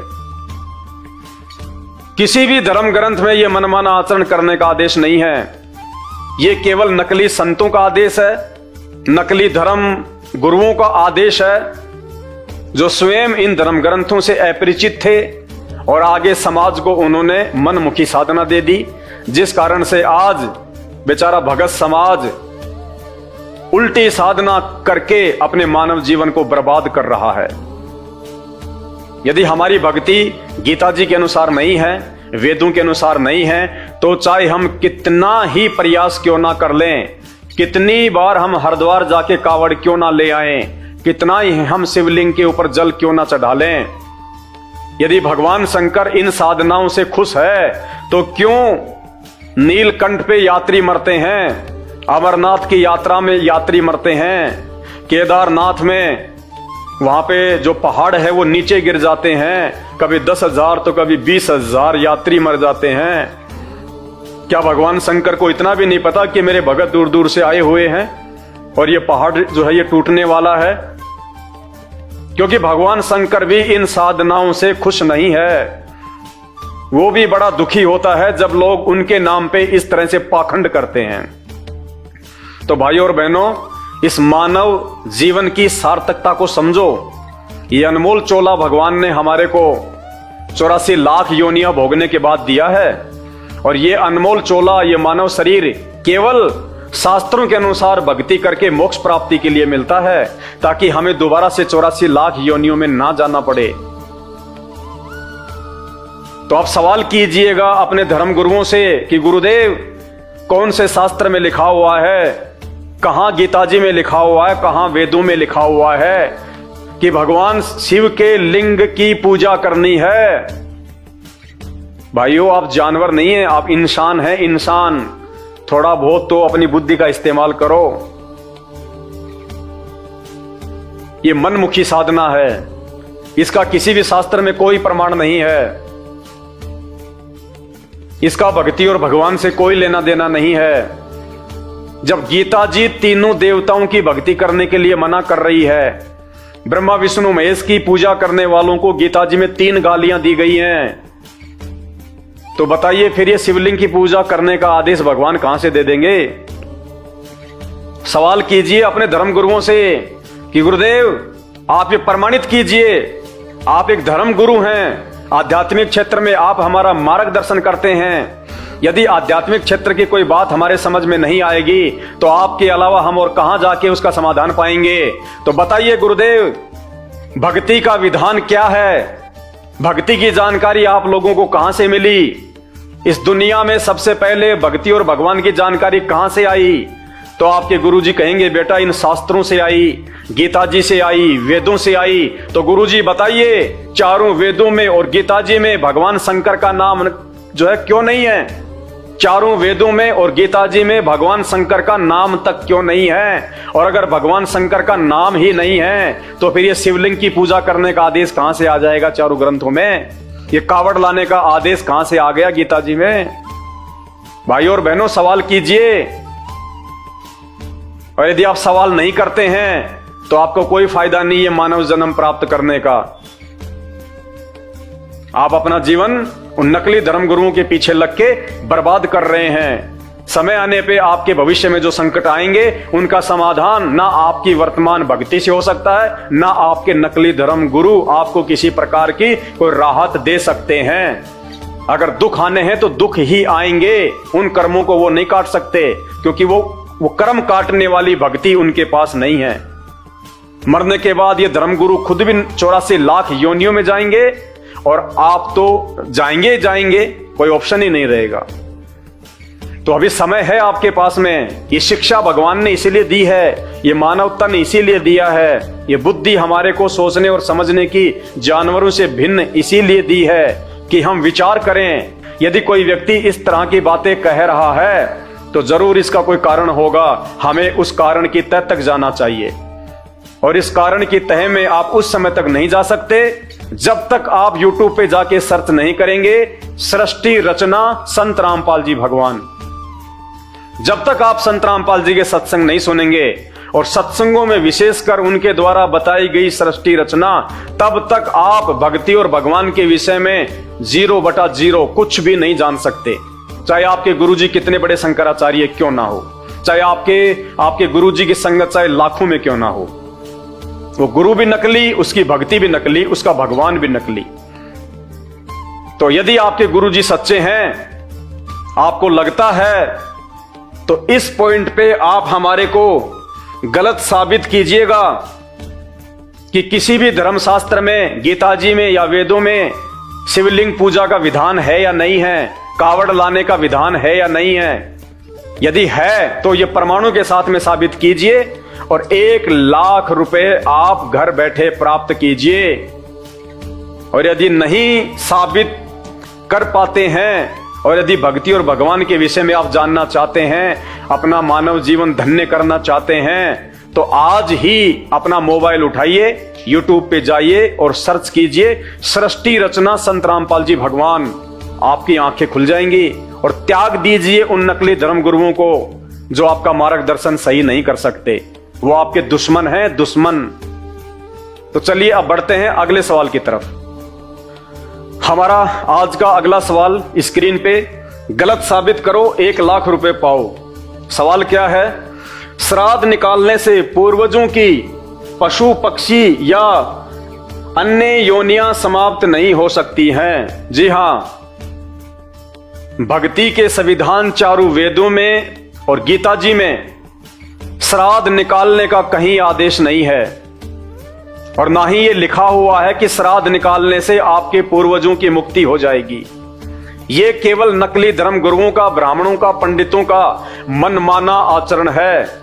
क्योंकि ये धर्मगुरु, ये पंडित, ये ब्राह्मण जो आध्यात्मिक क्षेत्र में आप और हमारा मार्गदर्शन करते आए हैं आज से पहले, ये हमारे धर्म ग्रंथों से परिचित नहीं हैं, ये शास्त्रों से परिचित नहीं हैं। इनको इन शास्त्रों में लिखी हुई गहरी और गूढ़ सच्चाई की जानकारी नहीं है। क्योंकि तत्वदर्शी संत की शरण में आए बिना आप किसी भी धर्म ग्रंथ को नहीं समझ सकते, नहीं जान सकते। गीता जी अध्याय नंबर 15 श्लोक नंबर 1 से 4 और गीता जी अध्याय नंबर 4 श्लोक नंबर 34, जिसमें तत्वदर्शी संत के विषय में विस्तार से जानकारी दी गई है। और वही तत्वदर्शी संत इन धर्म ग्रंथों का सार निकाल के भगत समाज को दे सकता है। अन्यथा इस पृथ्वी पे कोई भी गुरु, धर्मगुरु या शंकराचार्य ऐसा नहीं है जो आपको इन शास्त्रों का सार निकाल के और आपको यथार्थ जानकारी भक्ति और भगवान के विषय में दे सके। तो चारों वेदों में और गीता जी में कहीं भी श्राद्ध कर्म करने का आदेश भगवान की तरफ से नहीं है और ना ही श्राद्ध निकालने से पूर्वजों की मुक्ति संभव है, ना ही वो 84 लाख योनियों में जाने से जो है वो बच सकते हैं। ये नकली धर्मगुरुओं का, नकली पंडितों का, नकली ब्राह्मणों का जो पूजा पाठ के नाम पे अपना परिवार पालन पोषण कर रहे हैं, ये केवल उनका धंधा है। यदि आप हमारे को झूठा साबित कर सकते हैं गीता जी से या वेदों से कि गीता और वेद में कहीं भी ये लिखा हो कि ये श्राद्ध निकालने से आपके पूर्वजों की मुक्ति संभव है, तो भाई साहब 1 लाख रुपए आप घर बैठे प्राप्त कीजिए। और यदि आप हमें गलत साबित नहीं कर सकते हैं और यदि आप सच्चाई से रूबरू होना चाहते हैं कि यदि ऐसी बात है, तो फिर हमारे को सत्य आध्यात्मिक ज्ञान कहां से प्राप्त होगा? तो पूरे विश्व में, पूरी धरती पे केवल एक ही धर्मगुरु है वर्तमान में जो आपको गीता और वेदों के अनुसार सत्य आध्यात्मिक जानकारी दे सकता है।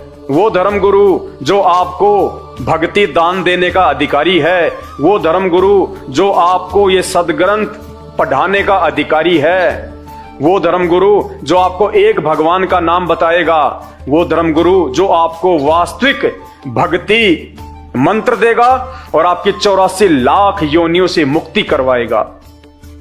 और जीते जी भी आपके या आपके परिवार पे किसी भी प्रकार का कोई भी संकट नहीं आएगा।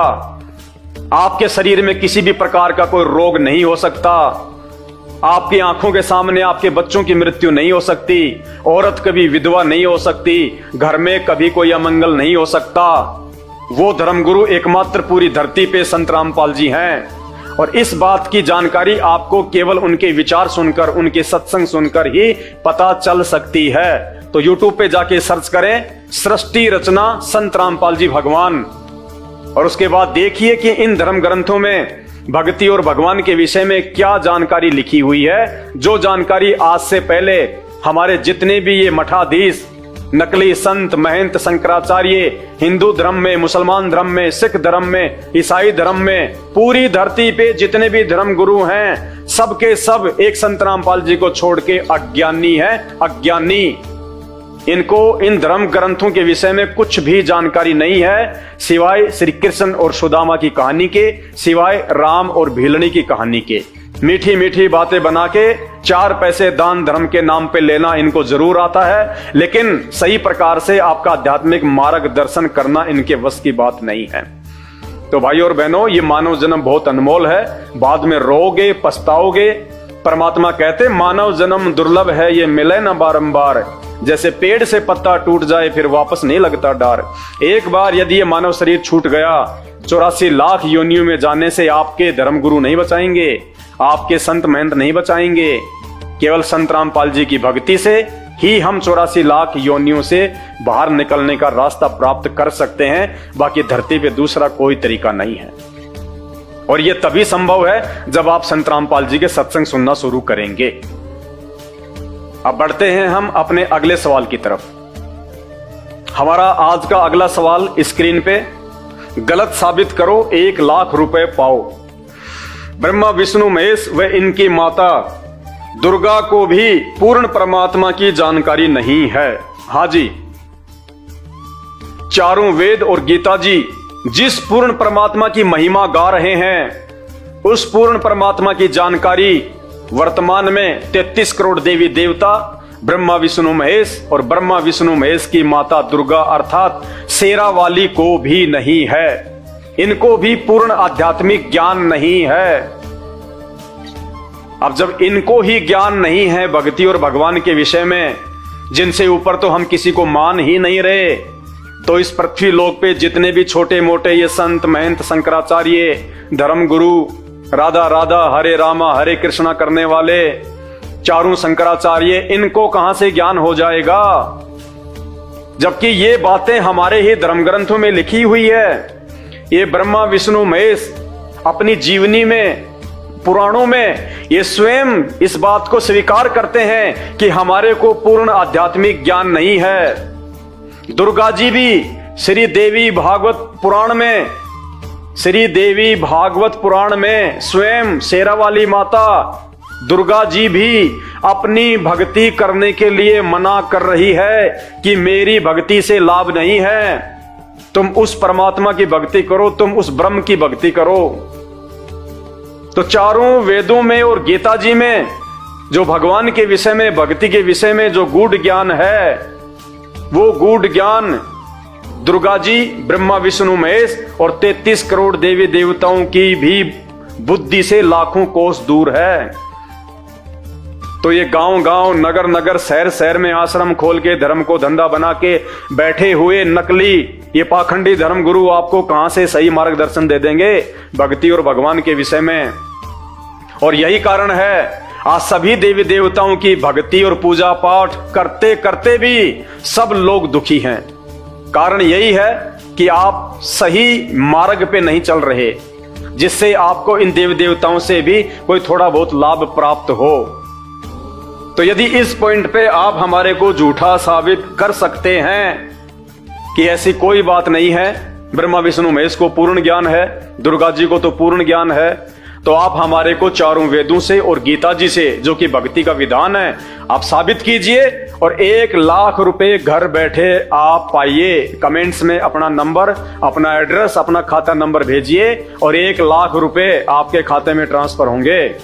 और यदि आप हमें गलत साबित नहीं कर पाते हैं और यदि आध्यात्मिक मार्ग के विषय में पूरी जानकारी प्राप्त करना चाहते हैं, अपना अनमोल मानव जीवन धन्य करना चाहते हैं, तो YouTube पे जाके आज ही सर्च करें सृष्टि रचना संत रामपाल जी भगवान। केवल संत रामपाल जी ही पूरे विश्व में वो धर्मगुरु हैं जिन्होंने केवल हिंदू धर्म के सभी धर्म ग्रंथों का ही नहीं, केवल गीता जी और वेदों का ही नहीं, मुसलमान धर्म की कुरान, तौरेत, जबूर और इंजल, ईसाई धर्म की बाइबल, सिख धर्म का गुरु ग्रंथ साहिब और भी जितने मजहब हैं, उन सभी की पुस्तकों का वास्तविक सार निकाल के अपने सत्संगों में डाल रखा है कि भगवान कौन है और भक्ति क्या है और किस भगवान की भक्ति करने से हम 84 लाख योनियों से बाहर निकल सकते हैं। उनके अलावा पूरी दुनिया में दूसरा कोई तरीका नहीं है जो ये शरीर छूटने के बाद आपको 84 लाख योनियों के महादुख से बाहर निकाल सकता है। तो कोशिश कीजिए, यदि आपके बस की बात नहीं है तो आप अपने धर्मगुरुओं से सवाल कीजिए। आप उनसे पूछिए कि महाराज जी, आप तो कहते हैं ब्रह्मा विष्णु महेश से बढ़ के कोई है ही नहीं, माता दुर्गा से तो बढ़ के कोई आदि शक्ति है ही नहीं, देवी देवता तो जो है ये पूजा के लायक हैं, जबकि 33 करोड़ देवी देवता ब्रह्मा विष्णु महेश माता दुर्गा चारों वेदों में और गीता जी में इनका नामो निशान तक नहीं है, नामो निशान तक। तो ये परमात्मा कहां से हो गए?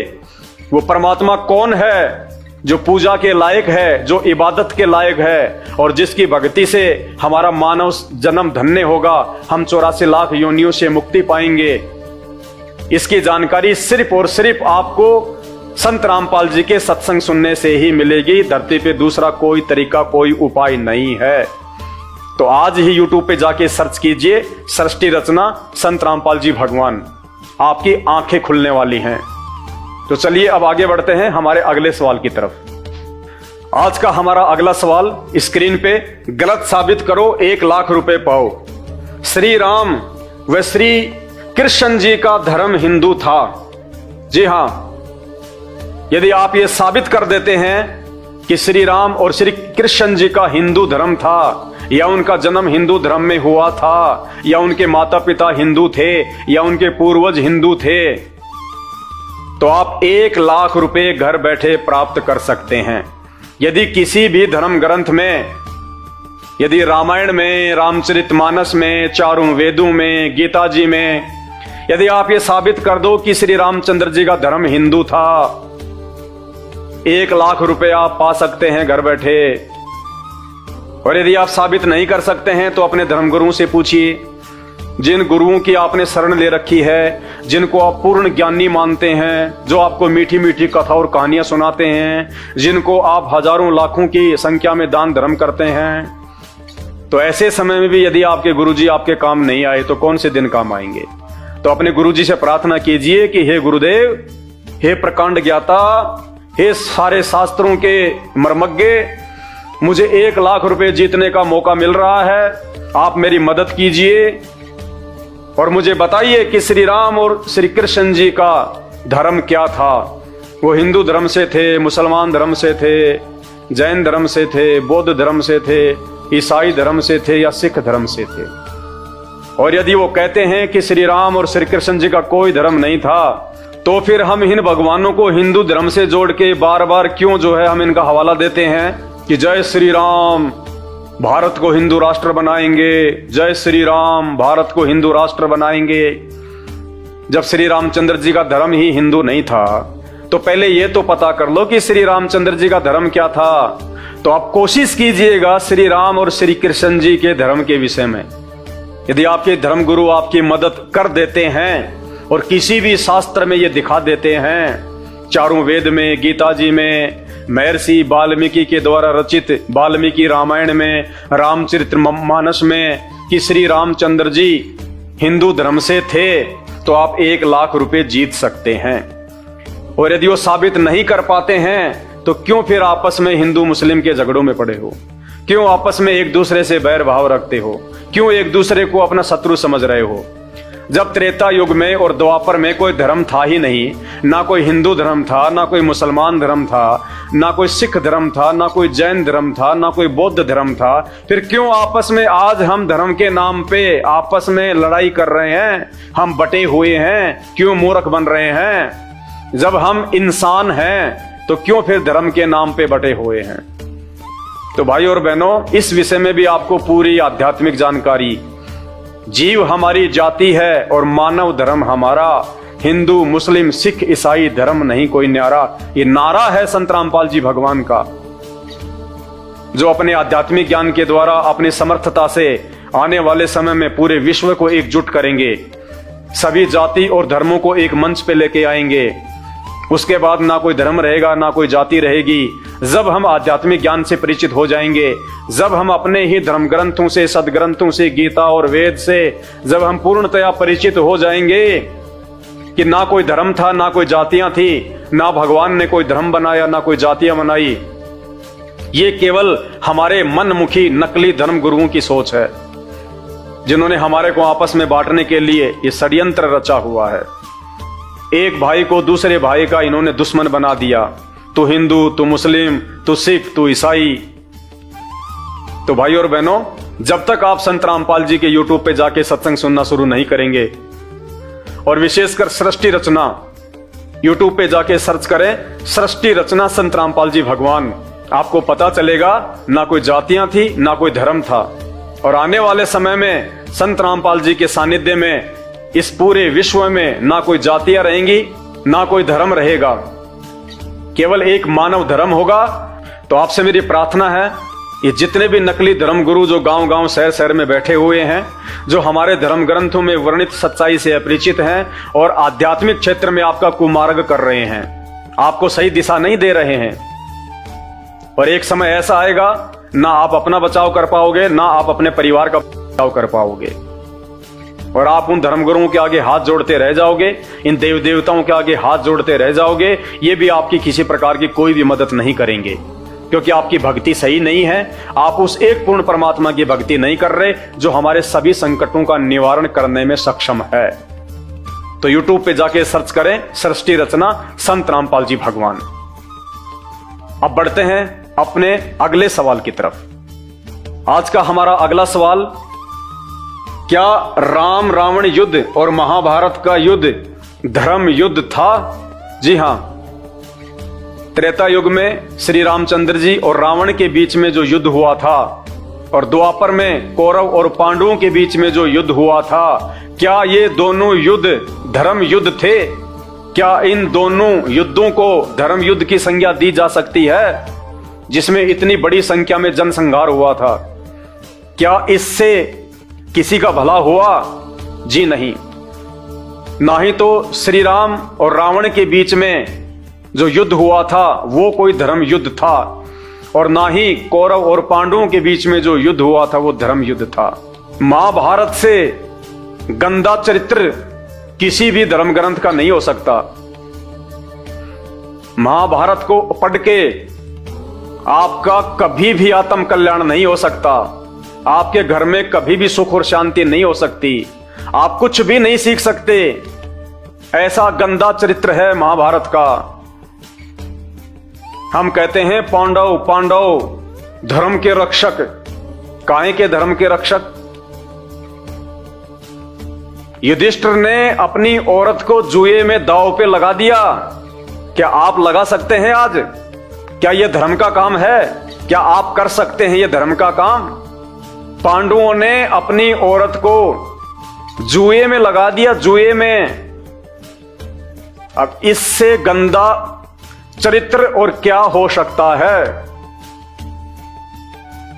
आपस में भाई बंटवारे की लड़ाई, कोई दूसरे देश के राजा ने आक्रमण नहीं किया, यह कोई गौ रक्षा की कोई लड़ाई नहीं थी।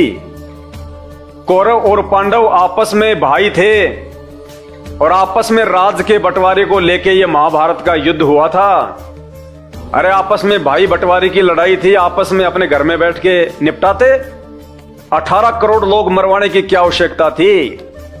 इसलिए महाभारत के युद्ध को धर्म युद्ध की संज्ञा नहीं दी जा सकती। और यदि कोई साबित करे कि महाभारत का युद्ध धर्म युद्ध था, तो कौन से एंगल से था? कोई ये कहे कि जो कौरव थे वो अत्याचारी हो गए थे, दुर्योधन बहुत ज्यादा अत्याचारी हो गया था, तो दुर्योधन ने कहां अत्याचार किए और किस पे अत्याचार किए? और यदि वो अत्याचारी था, तो क्या श्री कृष्ण जी तो उस समय भगवान थे, 3 लोक के स्वामी थे? क्या उनमें इतनी भी पावर नहीं थी कि वो अकेले दुर्योधन का वध कर देते? दुर्योधन तो एक इंसान था, एक जीव था, वो तो भगवान नहीं था। और श्री कृष्ण जी भी तो राजा था। दुर्योधन से ज्यादा तो सेना श्री कृष्ण जी के पास थी। क्या श्री कृष्ण जी अकेले दुर्योधन का सर्वनाश नहीं कर सकते थे? उनके पास तो सुदर्शन चक्र है, वो तो किसी की भी गर्दन काट सकते थे। अरे जब भीम ने अंत में दुर्योधन को मार दिया, तो क्या श्री कृष्ण नहीं मार सकता था? तो कोई भी व्यक्ति यह साबित नहीं कर सकता कि महाभारत का युद्ध जो है वो धर्म युद्ध था। आपस में जमीन का बंटवारा, राज्य का बंटवारा, दो भाइयों के बीच में लड़ाई, कौरव और पांडवों के बीच में, और पूरी दुनिया का इन्होंने सत्यानाश करवा दिया। 18 करोड़ लोग मरवा दिए, दुनिया भर की औरतें इन्होंने विधवा कर दी, दुनिया भर के बच्चे इन्होंने अनाथ करवा दिए। और अंत में क्या हुआ? ना वो राज्य उन कौरवों को मिला, ना वो राज्य उन पांडवों को मिला। थोड़े दिनों बाद वो पांडव भी हिमालय में जाके जो है वो गड़ के मरे, वो राज यहीं रह गया, वो जमीन यहीं रह गई, और 18 करोड़ लोग मरवा दिए। फिर कहते हैं वो धर्म युद्ध था। खुद की औरत को जुए में लगा दिया, ये धर्म है? ये धर्म का काम है क्या? डूब के मरने की बात है, डूब के मरने की बात। आज कोई नीचे से नीचे गिरा हुआ व्यक्ति भी ये काम नहीं कर सकता जो अपनी बहन बेटी को, अपनी औरत को जुए में लगा दे। आजकल तो सरकार ने भी जुए पे जो है वो पाबंदियां लगा रखी हैं, और ये काम जिनको आप बहुत बड़े महान व्यक्ति कहते हैं वो सरेआम किया करते थे। तो भाइयों, महाभारत और रामायण ये दो जो युद्ध हैं ये धर्म युद्ध नहीं थे। राम रावण युद्ध कोई धर्म युद्ध नहीं था, कोई सीमाओं की लड़ाई नहीं थी। भारत देश पे लंकापति रावण ने भारत देश को हड़पने के लिए उसने कोई जो है वो चढ़ाई नहीं करी थी कि श्री रामचंद्र जी ने भारत देश की सीमाओं को बचाने के लिए ये लड़ाई लड़ी। ना कोई ये गोरक्षा की लड़ाई थी। रामचंद्र जी की पत्नी को रावण ले गया। अब ये मुकदमा, ये मैटर राम और रावण के बीच का था। इतने लोग मरवाने की क्या आवश्यकता थी? 18 करोड़, 18 करोड़ की सेना मरी थी दोनों तरफ से। बताइए, अरे रावण तो एक इंसान था, लंका देश का राजा था, जबकि श्री रामचंद्र जी तो विष्णु अवतार भगवान थे। वो तो रामचंद्र जी अपने बलबूते पे, अपनी पावर के बलबूते पे सीता जी को रावण की कैद से छुड़वा के क्यों नहीं ला सके? क्या रावण से भी कमजोर थे? और रावण से भी कमजोर थे तो भगवान कहां हुए? तो ये कौन सा जो है ये धर्म युद्ध था? और बड़ी मुश्किल से 18 करोड़ लोग मरवा के सीता को अयोध्या में लाए, और थोड़े दिनों बाद उस सीता को जंगल में निकाल दिया। ये काहे की धार्मिकता है?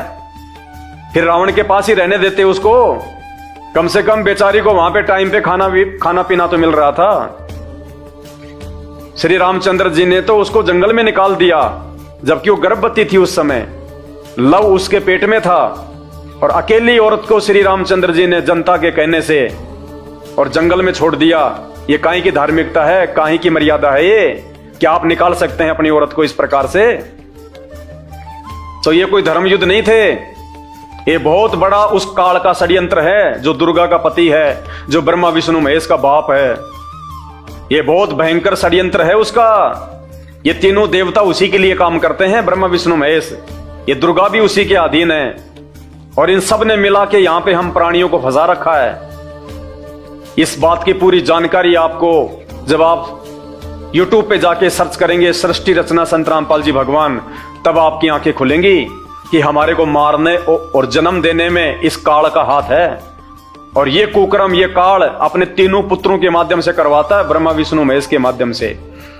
ब्रह्मा जी से हमारी उत्पत्ति करवाता है, विष्णु से हमारा पालन पोषण करवाता है, और शंकर भगवान से फिर हमारा संहार करवाता है, कोई बीमारी से, तो कोई एक्सीडेंट में, तो कोई लड़ाई झगड़ा करके। ये तीनों देवता हमारे को जन्म देते हैं, मारते हैं, पालन पोषण करते हैं। ये ड्यूटी दे रखी है उस काल ने इन तीनों देवताओं को। और वो हमें क्यों मारता है, वो क्यों जन्म देता है, इसके पीछे बहुत गहरी कहानी है। और वो कहानी आपको केवल सृष्टि रचना को सुनने से ही समझ में आएगी। तो YouTube पे जाके सर्च करें सृष्टि रचना संत रामपाल जी भगवान, आपके कानों के पर्दे खुलने वाले हैं, आपकी आंखों का मोतियाबिंद हटने वाला है। और उसके बाद में आप धिक्कारोगे इन नकली धर्मगुरुओं को, जो आज से पहले आपको मीठी मीठी राम और भिलनी की, श्री कृष्ण और सुदामा की मीठी मीठी कथा कहानियां सुना के आपका जीवन बर्बाद कर रहे थे।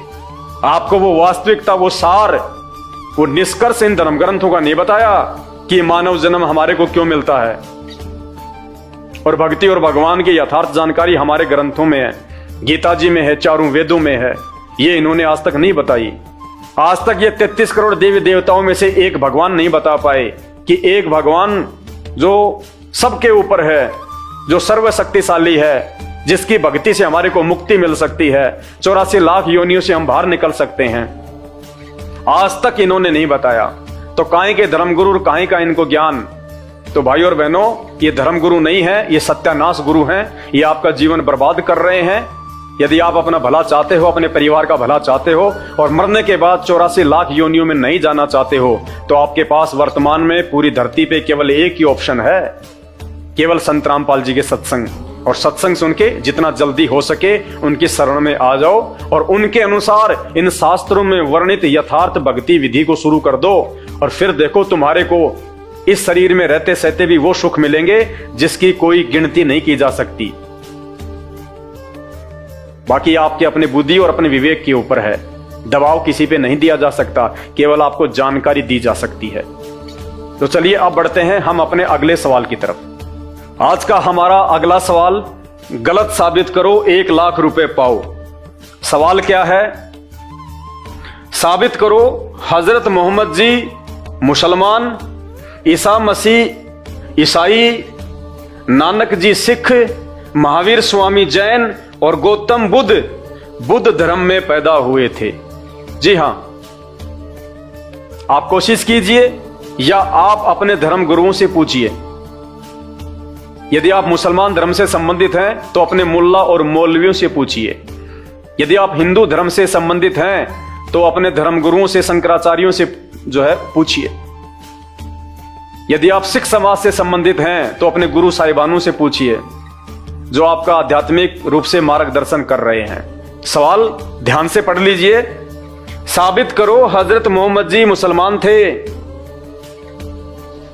यदि आप ये साबित कर सकते हैं कि हजरत मोहम्मद मुसलमान धर्म में पैदा हुए थे या उनका धर्म मुसलमान था या उनके माता पिता का धर्म मुसलमान था, तो आप 1 लाख रुपए जीत सकते हैं। क्योंकि भक्ति का विधान, भक्ति का संविधान चारों वेद और गीता जी हैं। क्योंकि जिस समय द्वापर युग में, महाभारत के समय, कुरुक्षेत्र के मैदान में गीता जी का ज्ञान दिया गया था, उस समय धरती पे कोई भी धर्म मौजूद नहीं था, सब इंसान थे। तो गीता जी का ज्ञान वर्तमान में सभी धर्मों के लिए है। द्वापर युग के बाद में ये धर्म बने हैं। द्वापर युग के बाद में हम लोग इंसान से धर्मों में आपस में हमारा बंटवारा हुआ है, वरना पहले हम सब इंसान थे, हमारे पूर्वज एक ही थे। उसके बाद कोई हिंदू बन गया, कोई मुसलमान बन गया, कोई जैन बन गया, कोई ईसाई बन गया। तो यदि आप साबित कर सकते हैं कि हजरत मोहम्मद जी का जन्म मुसलमान धर्म में हुआ था, तो आप 1 लाख रुपए जीत सकते हैं।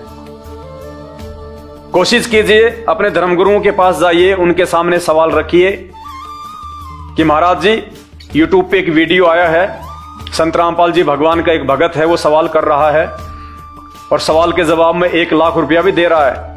वो कह रहा है यदि हजरत मोहम्मद का जन्म मुसलमान धर्म में हुआ था तो आप अपनी कुरान शरीफ से साबित कर दीजिए, चारों वेदों से साबित कर दीजिए, गीता जी से साबित कर दीजिए कि हजरत मोहम्मद का जन्म मुसलमान धर्म में हुआ था।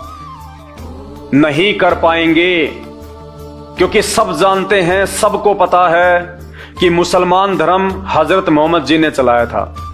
मुसलमान धर्म के प्रवर्तक हजरत मोहम्मद जी हैं। अरे जब हजरत मोहम्मद जी ने मुसलमान धर्म को चलाया था तो फिर हजरत मोहम्मद जी कौन से धर्म में पैदा हुए थे? क्योंकि उन्होंने तो मुसलमान धर्म को जो है वो चलाया था। और उन्होंने मुसलमान धर्म को जो है वो कब चलाया? ये तो है नहीं कि वो पैदा होते ही दूसरे दिन ही उन्होंने मुसलमान धर्म की नींव डाल दी। वो बड़े हुए, शादी वादी हुई, उनको आध्यात्मिक ज्ञान हुआ, उन्होंने लोगों को अपने भगत बनाना शुरू किया। तकरीबन 40-50 साल के बाद उन्होंने मुसलमान धर्म को चलाया। तो फिर मोहम्मद जी कौन से धर्म में पैदा हुए थे? क्योंकि उन्होंने तो पैदा होने के 30, 40, 50 साल के बाद में मुसलमान धर्म चलाया। तो हजरत मोहम्मद जी का जन्म कौन से धर्म में हुआ था? उनके माता पिता कौन से धर्म में थे? जिस समय हजरत मोहम्मद का तो जन्म ही नहीं हुआ था, जिन्होंने मुसलमान धर्म चलाया। तो फिर मुसलमान धर्म को चलाने वाले हजरत मोहम्मद जी के माता पिता का क्या धर्म था? कौन से धर्म में थे? उस समय तो मुसलमान धर्म था ही नहीं। नहीं साबित कर पाओगे और आपके भाग्य में 1 लाख रुपए प्राप्त करना नहीं है।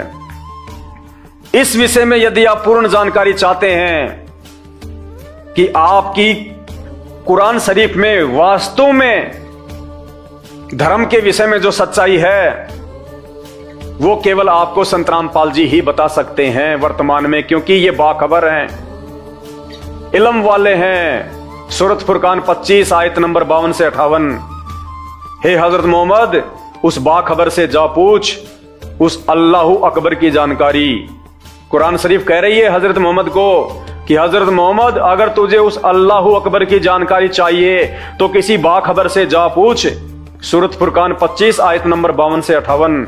वो बाखबर जिसको गीता जी में तत्वदर्शी संत कहा गया है वो केवल संत रामपाल जी हैं, जो सभी धर्मों के सभी ग्रंथों का आज वर्तमान में यथार्थ ज्ञान दे रहे हैं। उनके अलावा किसी भी धर्म में कोई भी धर्म गुरु उन धर्म ग्रंथों में लिखित सच्चाई आपको नहीं बता सकता, क्योंकि वे बाखबर नहीं हैं, वे तत्वदर्शी संत नहीं हैं।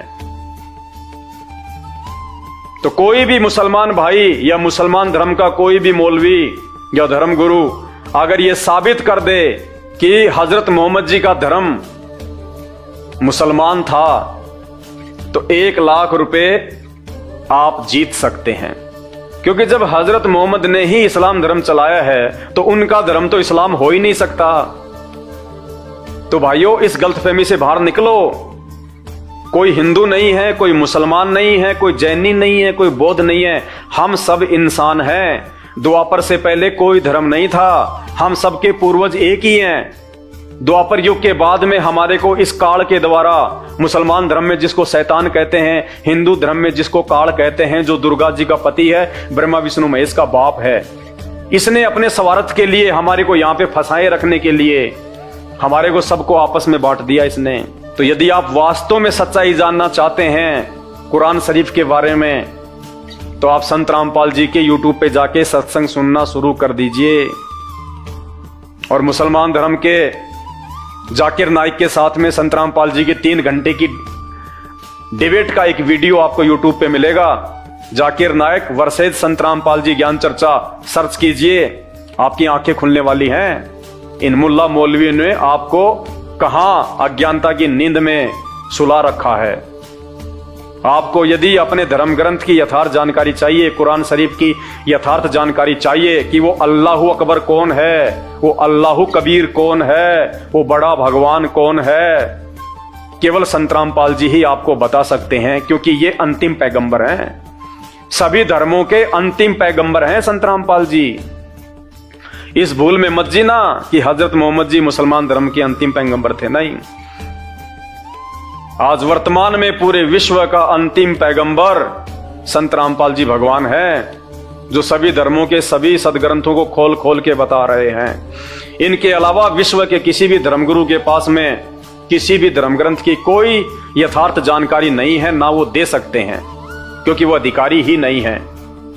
तो इसी प्रकार जो ईसाई धर्म को मानने वाले हैं उनसे मेरी प्रार्थना है, आप ये साबित कीजिए कि जो ईसा मसीह थे उनका धर्म ईसाई था और 1 लाख रुपए जीतिए।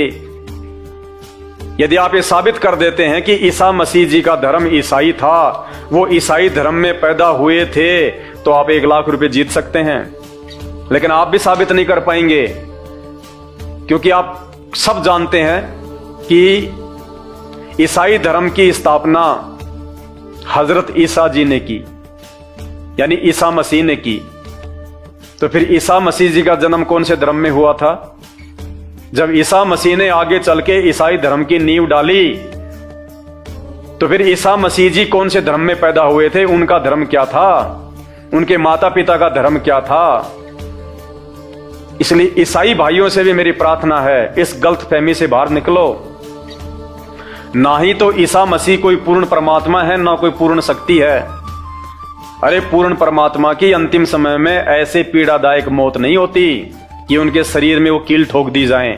कौन भक्ति करेगा भगवान की ऐसी दुर्गति देख के? वो आप और हमारी तरह जीव थे, भगवान विष्णु के लोक से आए हुए थे। जैसे राम और कृष्ण थे, ऐसे ही ईसा मसीह भी भगवान विष्णु के अवतार थे। क्योंकि ये पूरी जो सृष्टि है, जो ये 3 लोक ये केवल ब्रह्मा विष्णु महेश के माध्यम से ये दुर्गा, और दुर्गा के माध्यम से काल, और काल के माध्यम से वो पूर्ण परमात्मा चला रहा है। पूर्ण परमात्मा जिसकी जानकारी ब्रह्मा विष्णु महेश को भी नहीं है, तो ईसा मसीह को कहां से जानकारी हो जाएगी?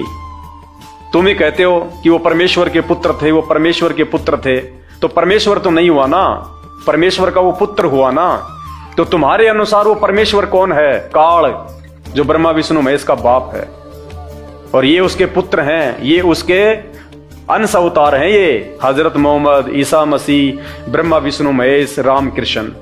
हजरत मोहम्मद भी भगवान शंकर के लोक से आए थे, भगवान शंकर ने भेजा था उनको, जैसे भगवान विष्णु ने राम और श्री कृष्ण को भेजा था। तो ये पूरा जो कंसेप्ट है ये आपको सृष्टि रचना से ही समझ में आएगा। अगर आपने सृष्टि रचना नहीं सुनी तो आप जिंदगी में कभी नहीं समझ पाओगे भक्ति और भगवान के विषय में। और यदि सृष्टि रचना सुन ली तो चुटकी बजाते समझ में आएगा आपके कि क्या माजरा है। आज से पहले देश और दुनिया के लिए जो पहाड़ जैसी समस्या बनी हुई थी, भगवान और भक्ति के विषय में पूरी सही जानकारी संत रामपाल जी ने चुटकियों में सुलझा दी। चुटकियों में दिखा दिखा के, इन नकली धर्म गुरुओं की तरह खाली मनमुखी रूप से नहीं बोलते। अगर मुसलमान धर्म के विषय में कोई उन्होंने जानकारी दी है तो मुसलमान धर्म की सभी पुस्तकों में दिखा के दी है, तौरेत, जबूर, इंजल और कुरान शरीफ से। अगर हिंदू धर्म की उन्होंने जानकारी दी है कि पूर्ण परमात्मा कौन है, सही भक्ति क्या है, तो उन्होंने चारों वेदों को दिखाया है, गीता जी को दिखाया है, 18 पुराणों को दिखाया है। इसी प्रकार बाइबल से उन्होंने ईसाई धर्म की सारी सच्चाई बताई है। गुरु ग्रंथ साहिब से उन्होंने सिख समाज की पूरी सच्चाई बताई है। तो साबित कीजिएगा आप सभी भाई बहन। इसी प्रकार महावीर स्वामी जी को मानने वाले वर्तमान के जो जैन समाजी हैं, आप लोग साबित कीजिए कि महावीर स्वामी का जन्म जैन धर्म में हुआ था। 1 लाख रुपए मिलेंगे आपको, 1 लाख रुपए। लेकिन आप भी साबित नहीं कर पाएंगे। क्यों? क्योंकि आप लोगों के अनुसार महावीर स्वामी ने तो जैन धर्म चलाया है। तो फिर महावीर स्वामी जी का जन्म कौन से धर्म में हुआ था? अगर उन्होंने ही जैन धर्म चलाया है तो उनका जन्म कौन से धर्म में हुआ था? उनके माता पिता का क्या धर्म था? उनके माता पिता तो जैन हो ही नहीं सकते। जब उनके बेटे ने कोई धर्म चलाया है तो उनके माता पिता तो जैनी हो ही नहीं सकते। इसी प्रकार गौतम बुद्ध, जिनको हम महात्मा बुद्ध कहते हैं, उनके जितने भी मानने वाले हैं, फॉलोवर हैं, वो भी ये साबित नहीं कर सकते कि महात्मा बुद्ध का धर्म जो है बौद्ध धर्म था। क्योंकि ये जो बुद्ध शब्द है ये तो उनके जन्म के बाद में शुरू हुआ है। आप भी 1 लाख रुपए प्राप्त नहीं कर सकते, क्योंकि आप भी साबित नहीं कर सकते कि गौतम बुद्ध का जन्म जो है वो बौद्ध धर्म में हुआ था। क्योंकि बौद्ध धर्म की स्थापना तो गौतम बुद्ध ने की थी। तो फिर उनका जन्म कौन से धर्म में हुआ था? उनके माता पिता का क्या धर्म था? बौद्ध धर्म तो हो ही नहीं सकता। आप भी 1 लाख रुपया नहीं जीत सकते। तो ये यथार्थ जानकारी आपको पूरी विश्व में, पूरी दुनिया में केवल संत रामपाल जी दे सकते हैं। और उन्हीं की दी हुई जानकारी ये दास आपको बता रहा है, क्योंकि आज से पहले ये जानकारी किसी के पास थी नहीं। तो सभी धर्म के मानने वालों से मेरी प्रार्थना है, मेरे हाथ जोड़ के विनती है, आज पूर्ण परमात्मा के रूप में धरती पर संत रामपाल जी स्वयं जो है वो प्रकट हैं। आप उनके सत्संग सुनिए। और विशेषकर जब आप YouTube पे जाएं तो YouTube पे जब तक आप उनके द्वारा बताई गई सृष्टि रचना को नहीं पढ़ेंगे, नहीं समझेंगे, तब तक आपको किसी भी धर्म का कोई भी धर्म ग्रंथ समझ में नहीं आएगा। भाई और बहनों, 2 घंटे से मुझे थूक बिलोने का कोई शौक नहीं है। आप भी अपने कीमती समय में से थोड़ा बहुत समय निकाल के ये वीडियो देख रहे हैं, तो ये वीडियो देखने का फायदा उसी समय है जब आप संत रामपाल जी के सत्संग सुनना शुरू करें। क्योंकि आज इस पूरी धरती पर केवल एक ही परम संत है, बाकी कोई संत इस धरती पे नहीं है। और जितने भी संत हैं ये धर्म गुरु हैं, इनको अपने स्वयं के धर्म के विषय में पूरी जानकारी नहीं है। इनको स्वयं के धर्म ग्रंथों के विषय में पूरी जानकारी नहीं है। हिंदू धर्म गुरुओं को गीता जी और वेदों के विषय में पूरी और सच्ची जानकारी नहीं है। मुल्ला और मौलवियों को मुसलमान धर्म के विषय में, कुरान शरीफ के विषय में, तौरेत, जबूर और इंजल के विषय में पूरी जानकारी नहीं है। जितने भी पादरी और पास्टर हैं, इनको बाइबल के विषय में पूरी जानकारी नहीं है। सिखों को गुरु ग्रंथ साहिब के विषय में जानकारी नहीं है। ना ही बौद्ध और जैन समाज को अपने अपने धर्म ग्रंथों की जानकारी है। ये सारी जानकारी संत रामपाल जी ने सभी धर्म के मानने वालों को दी है। आपने उनके सत्संग सुनने पड़ेंगे और सत्संग सुन के आप विचार कीजिए कि आपको मानव जन्म क्यों मिला है। परमेश्वर कहते हैं, मानव जन्म पाए के जो नहीं रटे हरि नाम, और जैसे कुआं जल बिना फिर बनवाया क्या काम। ये 84 लाख योनियों से भिन्न एक मानव शरीर हमारी को केवल और केवल भक्ति के लिए मिलता है। अन्य योनियों में जाके महादुख भोगने से बचने के लिए मिलता है, और यह केवल उसी समय संभव है जब हम एक परमेश्वर की भक्ति करें। और एक परमेश्वर की जानकारी वर्तमान में पूरी पृथ्वी पे यदि किसी धर्मगुरु के पास में है तो केवल परम पूज्य सतगुरु रामपाल जी भगवान के पास में है। और जब तक आप उनके सत्संग नहीं सुनेंगे, आप उनके विचारों से परिचित नहीं होंगे, तब तक ऐसे ही आप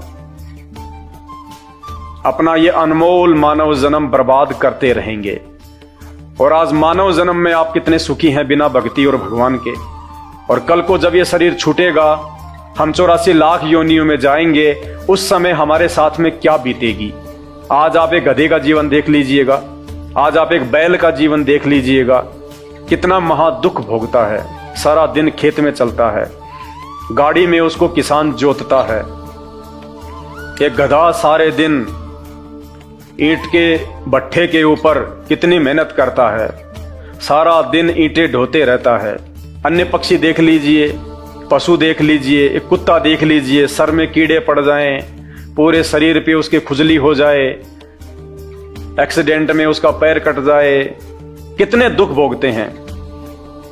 आप और हमारे ऊपर तो छोटी मोटी कोई भी आपत्ति आती है, हम तो तुरंत अपने किसी रिश्तेदार को बता दें, कहीं से सहायता प्राप्त कर लें, मेडिकल प्राप्त कर लें, हॉस्पिटल में चले जाएं। भूख लग रही है तो खाना खा लें, कहीं भी 56 प्रकार के भोजन बना के खा लें। और कल को जब भक्ति सही नहीं करेंगे, और ये तो विधान है परमात्मा का, ये मोटे मोटे ग्रंथ भगवान ने कोई ऐसे थोड़े ना लिखवाए, मजाक में थोड़े लिखवाए। चारों वेद और ये गीता जी, ये पुराण, इनमें भक्ति और भगवान के विषय में जानकारी है। इस मानव शरीर से हमें क्या करना चाहिए उसकी जानकारी है। और यदि हमने वो कार्य नहीं किया, संत रामपाल जी की शरण में आके एकमात्र पूरे विश्व में उस तत्वदर्शी संत की शरण प्राप्त करके यदि हमने एक परमात्मा की भक्ति नहीं की, तो अगला जन्म 84 लाख योनियों का। फिर हमें ना कोई सत्संग के विषय में बताएगा, ना कोई समझाएगा, ना हम समझने के लायक रहेंगे। कहते माता पिता मिल जाएंगे लख 84 माही, सतगुरु की सेवा और भक्ति ये फेर मिलन की नाही। आज अनजाने में लोग कहते हैं माता पिता ही हमारे गुरु हैं, माता पिता ही हमारे गुरु हैं। बहुत अच्छी बात है, वो भी गुरु हैं, उन्होंने भी आपको जीवन जीना सिखाया है, बचपन में आपको शिक्षाएं दी हैं। लेकिन बिना आध्यात्मिक गुरु के वो माता पिता भी मरने के बाद 84 लाख योनियों में जाएंगे, और आप भी 84 लाख योनियों में जाएंगे। वहां पे ना आपको मां बचाएगी, ना आपको वो पिता बचाएगा। तो ये परम पिता परमात्मा इस धरती पे प्रकट है, सबका पिता है, सबकी मां है। ये हमें सत्य आध्यात्मिक ज्ञान देके 84 लाख योनियों से भी बचाएंगे। और इस शरीर में रहते सहते यदि हमारे ऊपर कोई संकट आना होगा, कोई परेशानी या कोई दुख आना होगा, हमारे कोई प्रारब्ध का, हमारे कोई पूर्व जन्मों के कुकर्मों का, उसको भी संत रामपाल जी अपनी भक्ति से काटने में समर्थ हैं। आपके ऊपर वो कष्ट नहीं आने देंगे यदि आप उनकी मर्यादा में रह के भक्ति करेंगे। तो मेरी केवल आपसे विनती है, आपसे प्रार्थना है, मैं आपको केवल समझा ही सकता हूं, बता ही सकता हूं, जानकारी ही दे सकता हूं। बाकी प्यास आपको होनी चाहिए, भूख आपको होनी चाहिए, तभी आप उस चीज को प्राप्त जो है वो कर पाएंगे। तो आज के वीडियो में केवल इतना ही। आगे फिर परमपिता परमेश्वर के आशीर्वाद से आप सभी भाई बहनों के मार्गदर्शन के लिए वीडियो आते रहेंगे। अभी तक यदि आपने हमारे Facebook page Pawan Das is live को फॉलो नहीं किया है तो आप जी फॉलो करें, वीडियो को शेयर करें, ताकि यह जानकारी अन्य भगत भाई बहनों तक भी पहुंचे जो अभी उन अज्ञानी और नकली धर्मगुरुओं के चक्कर में अपने मानव जीवन को बर्बाद कर रहे हैं। बंदी छोड़ सतगुरु रामपाल जी भगवान की जय हो।